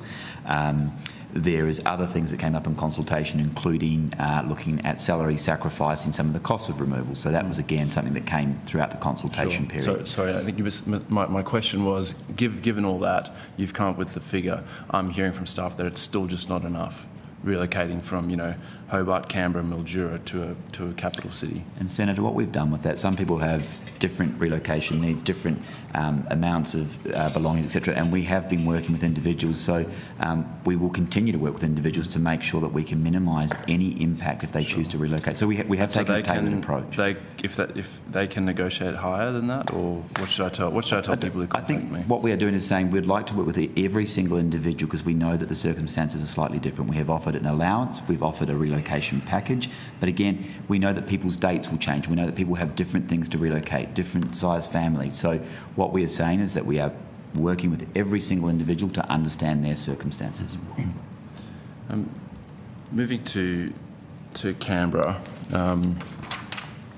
the Canberra-Sydney leg has extraordinarily high cancellation rates. And you just have to talk to any Canberran who travels, and the number of times you're on the morning flight and you just get bumped and you're on a very full flight all of a sudden. And the excuses always are Sydney or weather or something. I'm just interested, why is there such? I think the latest one is 6.7% cancellations. I think your long-term average is 2.2%. Why are we seeing this? Yeah. So, Senator, I want to acknowledge that the cancellations on Sydney-Canberra haven't been where we needed them to be, and I know for a long time now. Particularly in June and July of this year, in particular, they spiked. The predominant reasons are weather, engineering and air congestion into Sydney, which impacts the broader network because of the high frequencies that we have on Sydney-Canberra. We are doing a lot of work, particularly around our fleet health, and the fleet transition is a big part of how we get that better in itself. But there are a range of factors. As I said, the high nature of frequencies, particularly in how many of those services are touching Sydney, means that then if there's congestion or holding into Sydney, these flights get impacted. Sure. And maybe, Nick, Captain Colley, you want to go through that Keep you to respond though. I assume the other airlines are flying in the same weather and the same airport. So how do you They explain? don't have nearly as much frequency as what we do, and they're so still maybe flying. They're still flying to Sydney Airport though. But they don't have as much frequency that's then coming back, and it's probably important that Captain Colley explains some of this. Your frequency, I think, is a real bugbear for Canberrans because it looks like there's a lot of frequency, but you're often cancelling flights to sort of double up flights, it seems. And so I just don't understand why Canberrans should cop this excuse that it's the weather, it's Sydney Airport, when other airlines seem to be able to do the same thing, fly through the same weather, and not cancel as much. And I think quite often with the frequency that we offer, if you do delay some of those flights, a lot of our customers will transfer to the airlift, but they'll transfer flights anyway. So I think what we find is because of that frequency, we can quite often get our passengers to Sydney through the consolidation. If we did delay a flight, it will actually mean that we've got some flights that are simply not getting our passengers to Sydney as quickly as possible. So it's a benefit for us? Look, what I'd say is we balance that. It's not good enough, and Doesn't feel like it. No, we know that we need to get it better, and we're committed to. And pleasing that it is getting better. We have seen improvements on the cancellation rate. I checked this morning for the months to date. I think we're running about 4.5%. So it is getting better. But again, coming back to, we have significantly, almost double, and I'll take on notice. The frequency versus our competitors. And as I said, those flights, those aircraft, they come back, or they've maybe come out of a regional port into Sydney to go into Canberra, which is why they get affected by all of that holding and the congestion that can occur in those peak periods in Sydney. It is a challenge, and we need to get better on it. And as well, I'll be honest that our engineering and fleet health has to get better, which is part of this fleet transition that we're doing as well. It's also a business model, though, to be fair. So there is more work for us to do, Sure. And we're committed to getting that better. I've obviously enjoyed this status as the national carrier, and I think it's well known that you are sort of very generously used by the public service. I think it's around $200 million a year across the Qantas group in government expenditure annually. Don't you think you should have a Qantas Link base in the national capital, given that? Senator Pocock, I think what is most important as a national carrier is that we can continue to serve all of regional Australia viably into the future. And being able to do that productively is what's important, because that's what's going to keep these services viable and sustainable into the future. And that's our commitment. And that's what, we feel really passionate about wanting to continue to support. Sure. I guess my concern with that answer is that it seems like Qantas Link are the only ones who think not having pilots and cabin crew at these regional bases will actually improve your service. Canberra Airport has warned in its submission that, and I'll quote, "There is the increased risk of unreasonable disruptions to services. If Qantas Link cannot ensure provisions of pilots and crew, this will likely result in cancellations." Again, as one of the most frequently cancelled routes in the country, what assurances can you give Canberrans that this won't just get worse? This decision on base changes will not make the cancellations worse. There are other things that we need to work on, as I explained before, to continue to improve the performance on Sydney and Canberra, and we're working on those. But this decision does not impact that and will not make it worse. This decision, as I said, was about resilience, reliability and supporting the customer network we have across all of regional Australia. And how does Qantas Link define resilience? Yeah, it's about having the right crew in the right ranks and levels and reserve coverage on any given day to be able to manage disruptions. And again, maybe Captain Colley, you want to talk that through again, but that's what resilience is being able to recover in disruption, whatever that disruption may be. I guess my understanding of resilience would be that you have resilience in actually spreading out where people are coming from. And we've heard from employees of yours who say, if you're living in Canberra or Hobart or Mildura and you get a call, you can literally get changed and be at the airport ready to go. If you're in a hurry, half an hour. If you're coming from Brisbane, Melbourne, Sydney, what does that mean? So I don't think we're talking about the same resilience here.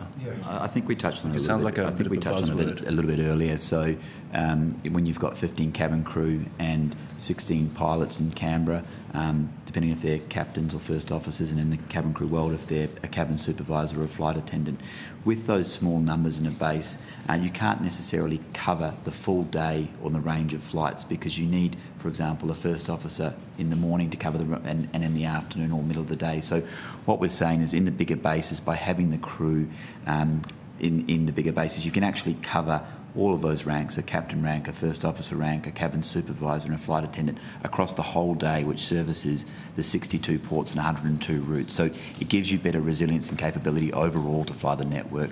As Ms Younggoyan said, more than 85% of our flying touches those main bases, so it does give us the ability to recover.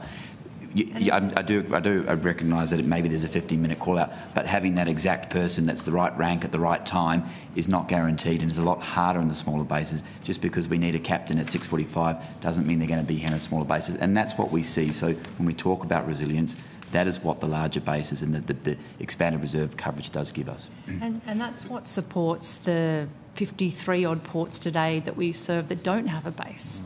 That's the norm. Yeah. And you know, as said, having them in those major bases means that they can get out and they can serve those bases. And, you know, there's a number of different factors that we look at when we have a disruption of sort.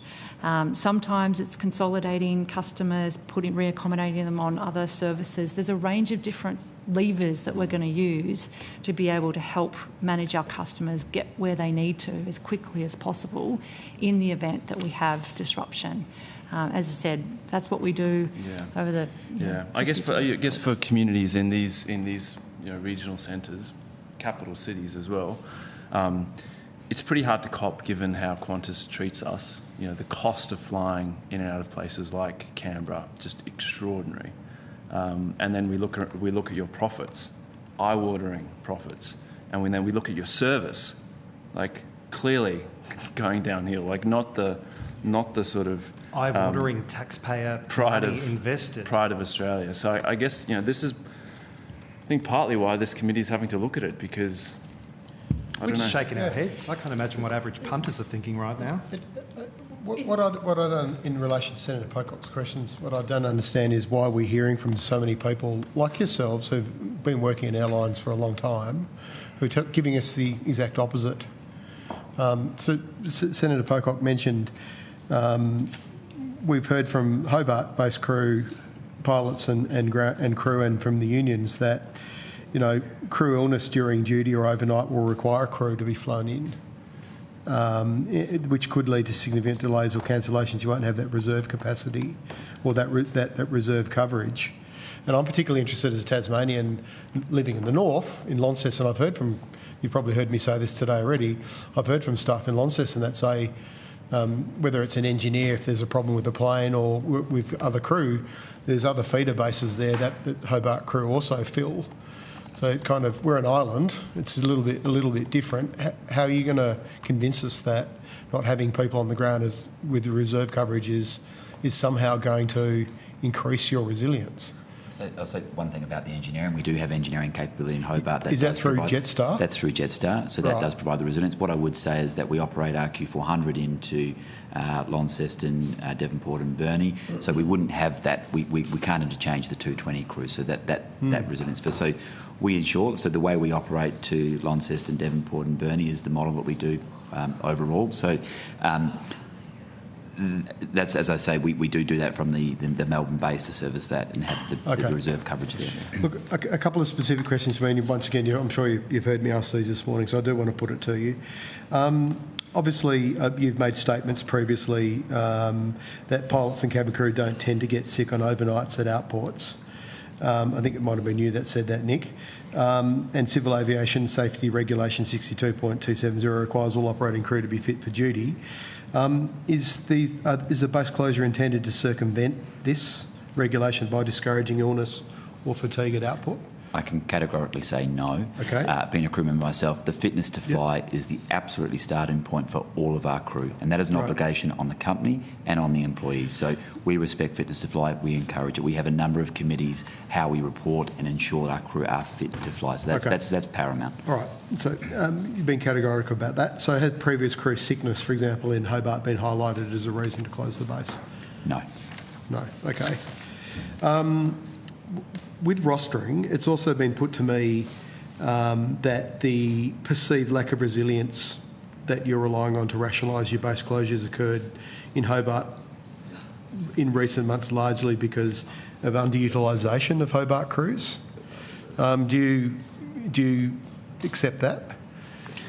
What I would say to that, at the moment we do have a very high training environment, but what I would say is that, as Ms Yangoyan said earlier, the pairings and where that flying naturally originates out of, that is what we are seeing at the moment. So we are looking to build pairings where we bring people in, but as I said, the work that we've done and how we best support the network is through those major bases that allows us to service all of our 62 ports.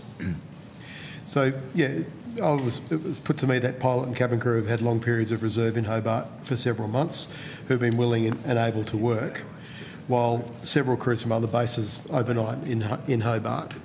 There is an element around min rest, which I think came up earlier as well, in terms of some of the complexity in the rostering rules and the fatigue rules, which are underpinned by the regulations in terms of min rest in a home base. And there's good reason for that, that we touched on this morning around in your home base, you have to drive to and from the airport, whereas when you're on a overnight provided by the company, we'll put you in a taxi, provide sustenance, etc. So there are differences in the rules. You've obviously rostered it this way, but could it have been utilised more efficiently? We will always try and utilise our crew as efficiently as we can through the optimising how we build those pairings, but we do rely on where that flying naturally generates and flies out of. So sometimes, yes, certain bases and ranks will be underutilised depending on how we best utilise our crew across the bases and build those pairings. And Senator, that example of the overnights, you're right, it's often not the Hobart base crew who are doing the overnights because the pairings or patterns are built in such a way that it may start in Melbourne, they overnight after 3 or 4 sectors into Hobart, and then do the first flight out in the morning. And that's partly as well their roster rules. The rules around your roster and your fatigue are different in your home base to your outport base. And again, that comes back to the schedule and us being able to fit the patterns with the schedule and the times that we want to operate. Fair enough. Fair enough. I also understand the Hobart base has maintained a high level of resilience when properly staffed over the last 10 years. So how can you explain how the previous management of the Hobart base is successful and why the current management practices seem to have issues? It was a very different network with the 717, Senator. So it comes back to the aircraft again. Yeah, and the type of flying that we were doing. So the 220 is a much more capable aircraft. It's a newer aircraft, modern. We want to utilise this aircraft and enable it to do the things that we've bought it for. And so this is, again, part of us. Right. Yeah, thank you. So just a couple of more specific questions. Is there currently an application to operate with reduced cabin crew numbers in the event of illness? Have you got an application before CASA? No, you can't. No. I mean, there's regulatory requirements on the minimum crew numbers, which we must meet. So there's not an application to operate with reduced cabin crews numbers in the event of illness? Apologies, we do in the 220 world, we operate with 3 cabin crew members.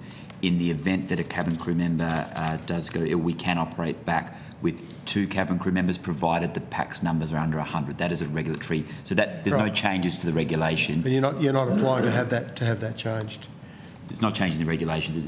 It's operating within the current limits of a 1 to 50 ratio. Will all cabin crew be trained to operate as cabin supervisors going forward? And if not, how will that affect resilience? There are no plans to train everyone as a cabin supervisor. That is a distinct rank. However, in the day of operations, we can have people step up. So we train all of our crew to the highest standard, and there is opportunities for people to step up. We do have a separate cabin supervisor category. How often have staff in Hobart, pilots or cabin crew or engineers, had had to go to Launceston to provide coverage? Or in terms of flight and cabin crew, that doesn't none happen. at all, because it's in terms of engineering, we do, and I'll take it on notice in terms of what that looks like. But the A220 crew can't operate the Q400. They're different. That's right. Different crew sets. Okay. You mentioned earlier about the higher costs of servicing remote or rural and regional areas with the turboprops. So Launceston seems to use the Dash 8 a lot. I don't know how often. If I always assumed it because it was lower cost, because it takes a lot longer and it's more inconvenient for us as consumers. I just assume you guys did it because it was lower cost. Is that correct? What you said earlier about these turboprops being a much higher It's cost? definitely it's definitely lower cost than, say, a 737 into Launceston. The point we're making is that the overall costs of operating into regional markets where you have much smaller, base of customers means that the costs of operating on economies per scale are a lot higher, and some of these costs like airport charges, the costs particularly of the turboprop fleets around engineering and maintenance, regional fuel costs, they are higher, and that's why on a per seat basis you see that they are significantly higher than domestic or international operations. And that is largely as well, I should reiterate, why we made the decision around retiring our Q200 and Q300 aircraft. One of the challenges that the regional aviation sector has is that many of the turboprop fleets are ageing. There is only one turboprop fleet that is in new production, the ATR. Everything else is midlife. And so it's one of these challenges that regional aviation has to deal with. Just a few more questions for me, Chair. Interestingly, you mentioned Air New Zealand as a comparison, that they're having problems with higher cost access to their regional areas. My understanding is they're 51% owned by the New Zealand government. Is that correct? I believe that's correct. They have a community correct. service obligation to... I don't know those details, Senator. I have to take that on notice. But I think the point is that they operate a Q300 aircraft into their regional network, and they're having significant challenges with it. And as I said, in the UK, there's a couple of very contemporary examples with Blue Islands and Eastern Airways as well that are just demonstrating some of the challenges that regional operators globally are having. You said earlier, Rachel, that there wouldn't, to Senator Pocock in relation to Canberra, there wouldn't be any more cancellations than there is now, or wouldn't get worse. Well, I don't know if I'm not trying to verbally. I can't remember exactly what you said. The decision on base changes will not impact cancellation. Can you say the same thing for Hobart and Tasmania? Yes. You're prepared to say that 100% now and stake your reputation on it? Base changes are not going to impact cancellation on time performance. What about delays? There are other factors that will always be impacting delays and cancellations. I'm very aware of those factors. Yeah, those are the things that, again, we are really committed to continue to work on. So what I'm saying to you is this decision around base changes won't impact delays and cancellations. Just two questions for me then. Senator Delago mentioned that you've received a large amount of public funding, taxpayer dollars, $2.7 billion, I think.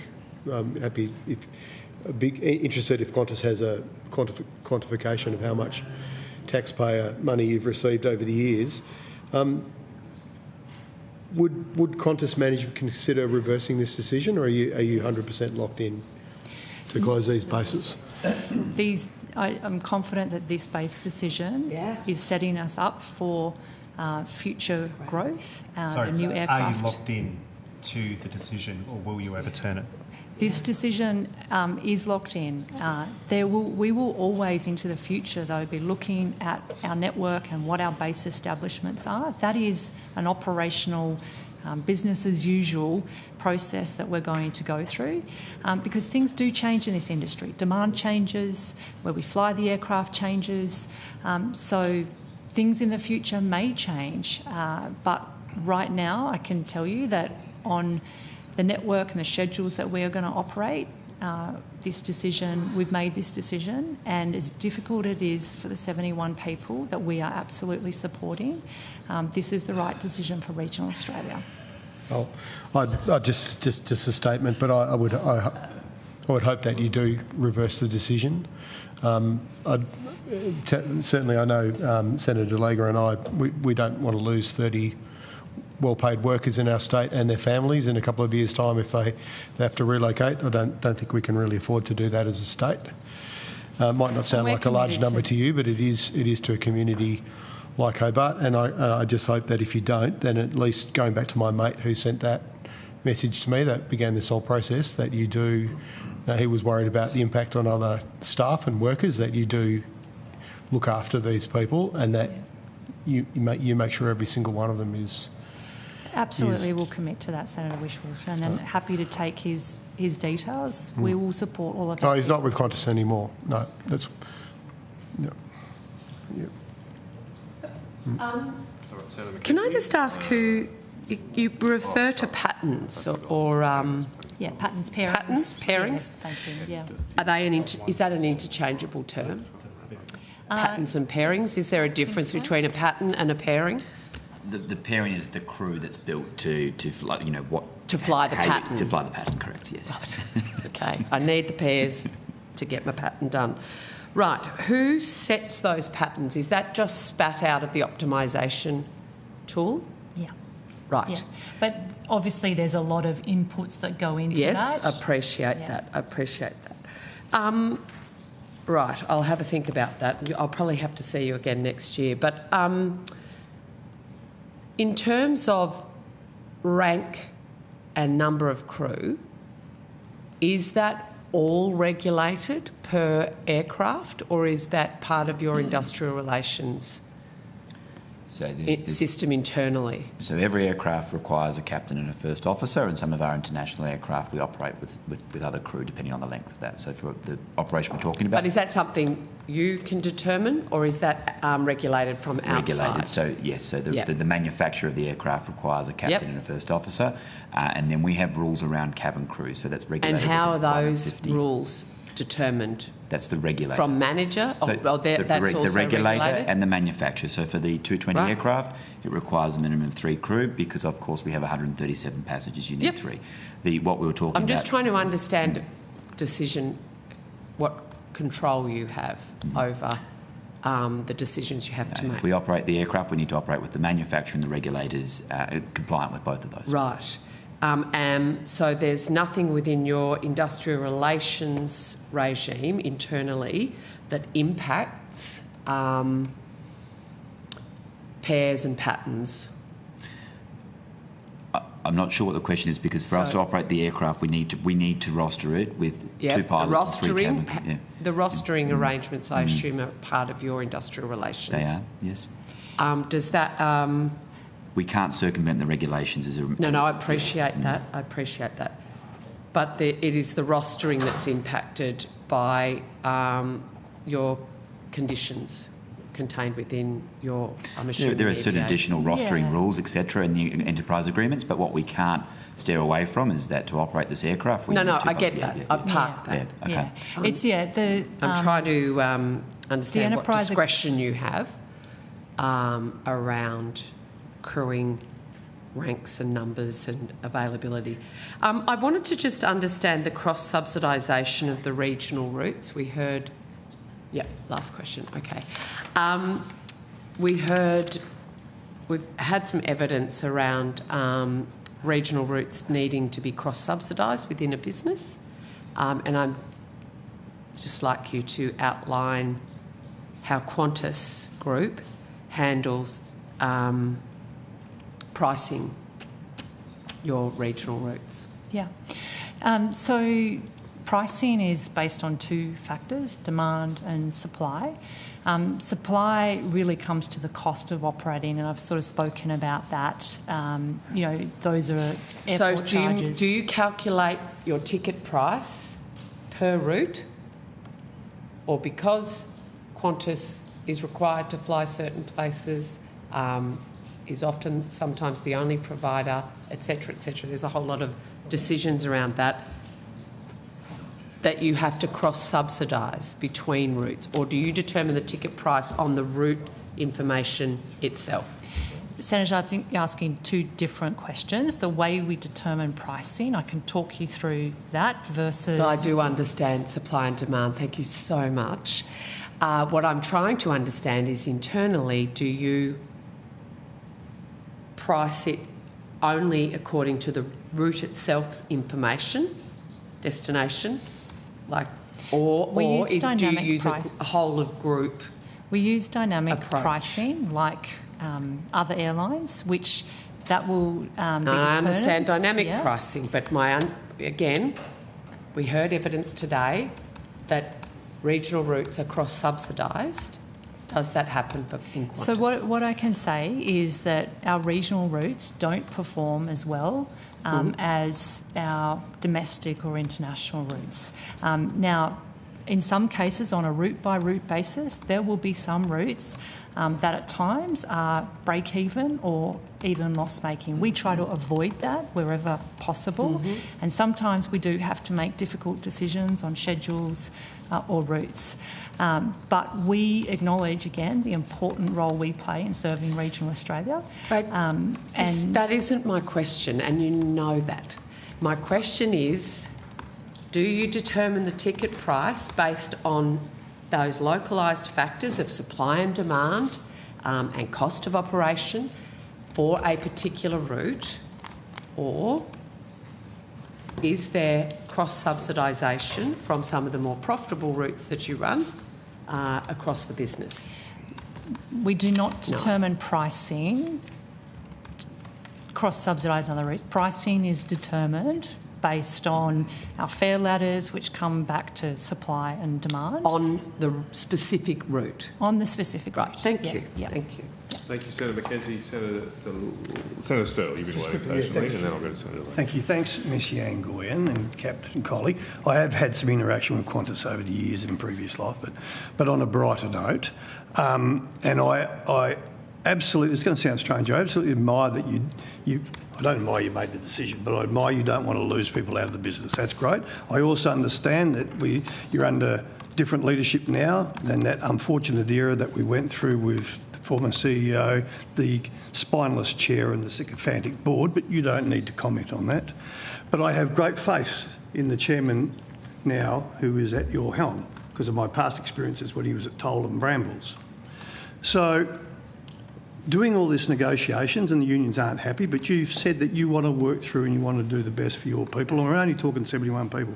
We heard stories from Miss O'Toole earlier on, some of her people, the grandmother who wanted to connect to country and her daughter and granddaughter, then the other employee you got that's looking after elderly parents. So if they can't, for whatever reason personally, locate, why wouldn't you entertain redundancies?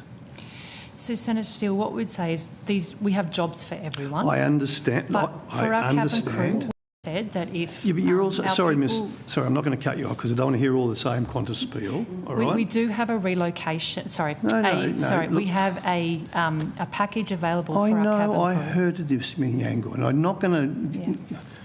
I don't want to hear all the Qantas spiel. I've just asked you a simple question. For people's lives, that you have made a corporate decision for the reasons that you explained to this committee, right, wrong or indifferent.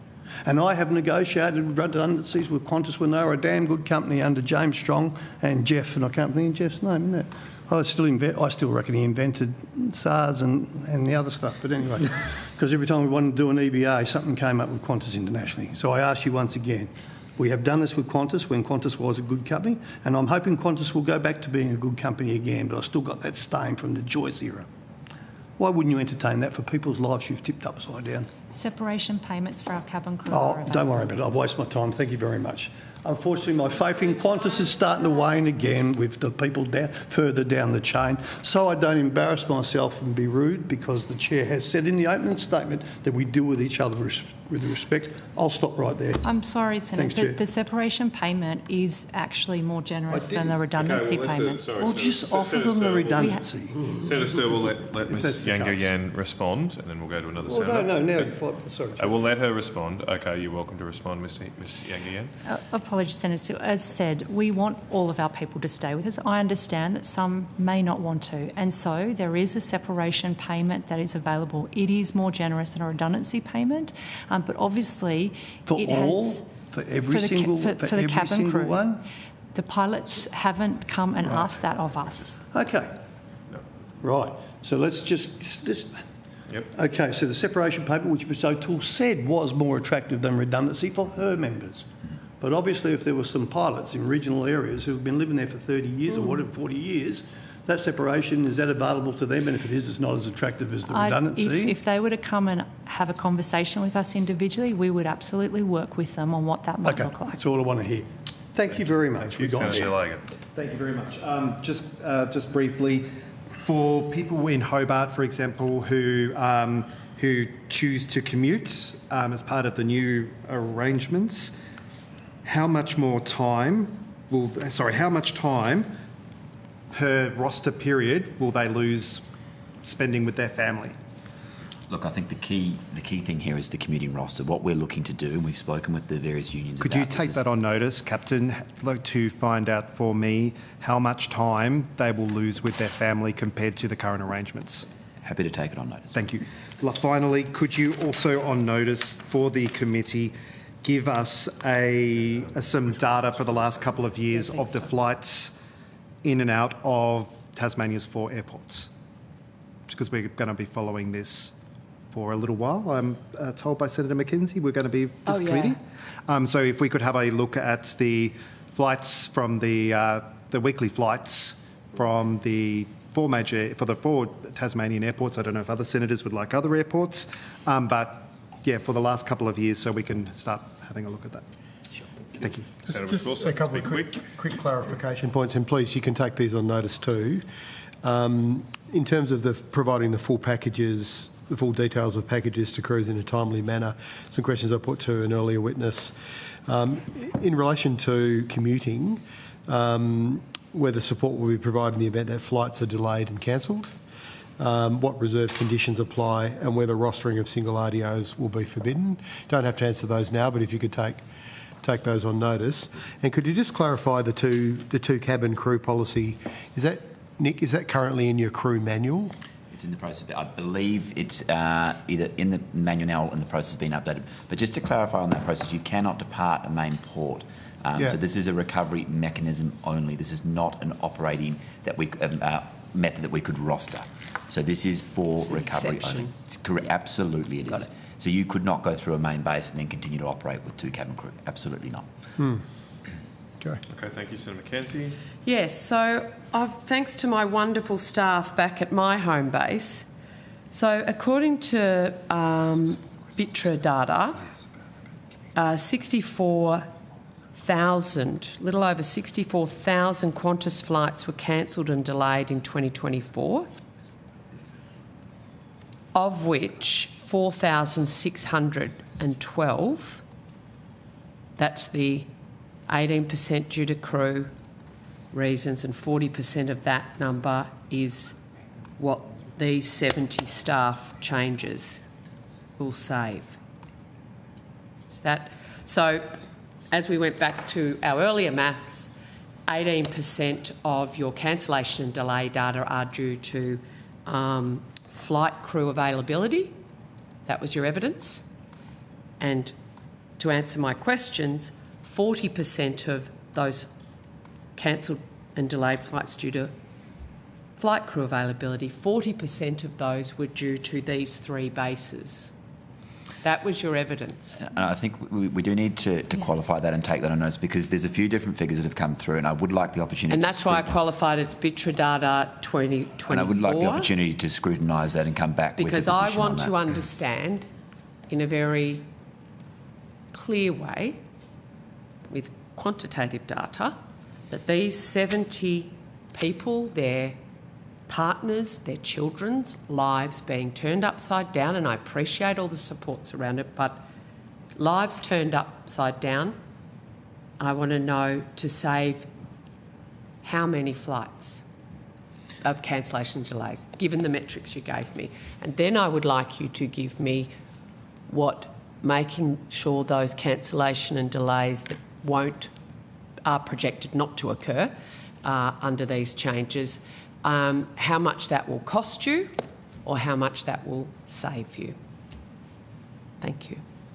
Thank you, Senator McKenzie. Look, I just had a quick question. I don't think it's been clarified. I just want to clarify that before there was some evidence about the nightly rate, that's a weekly rate or something that's been provided. So if someone does want to choose to commute out of a home base, how much are they given to help offset the costs of staying in their non-principal home of residence? So the allowance is a $700 allowance per fortnight as a commuting arrangement. $700 per fortnight? Ooh. How much is a hotel? But yes, I mean, that obviously, how did you set that rate? That to me doesn't seem like it would I think barely get them what as I came back to, with the commuting rosters, we're trying to minimise people's time out of base. So we're trying to, the rostering and the commuting rosters is the bit where we will add the most value to make sure we maximise people's time at home. If there are nights they do need to spend in a fortnight, so that is what that allowance is aimed at, and whether they choose that for meals or for accommodation, what that might be. As I said, what we will do is have a quarterly review with these rosters and what's working and not working. This is not something we're going to set and forget. We've committed to working as an ongoing It seems to me something that could be worked on. I mean, why not just set a nightly rate? So are you suggesting, I don't understand how this works, but could they only spend perhaps 2 nights or what in that place in a fortnight because they then go from elsewhere? Okay, but why cap it? Why not link it to what nights they have to be well, that's what we're going to do with the rosters. And as Nick said, we are spending a lot of time, we'll be spending a lot of time with them working through the rosters, trying to use late starts, for example, so that they don't have to overnight, call out of reserve early, and doing multi-day patterns to reduce that impact. And that is something that, through the rostering committees and consultations that we'll keep working with them. If we can't get the rosters right, we'll keep reviewing this. We acknowledge that it needs to work for our people, and I'm committed to making sure that that happens. Okay, well, that just might be something, free advice, I suppose, for the committee. One thing that might be productive out of this is that definitely came up to us from multiple sources that seemed inadequate for them. So, look, thank you very much for your time. There were some questions taken on notice. We're asking for those to come back by Friday, the 5th of December, if that is possible. Look, with that, thank you very much for your time. Have a great weekend. We might see you again. Thank you. With that, I will now just close today's hearing. Thank you again to all the witnesses who have appeared, to Hansard Broadcasting and all the hardworking Secretariat staff. Thank you. Have a Merry Christmas, and the committee stands adjourned.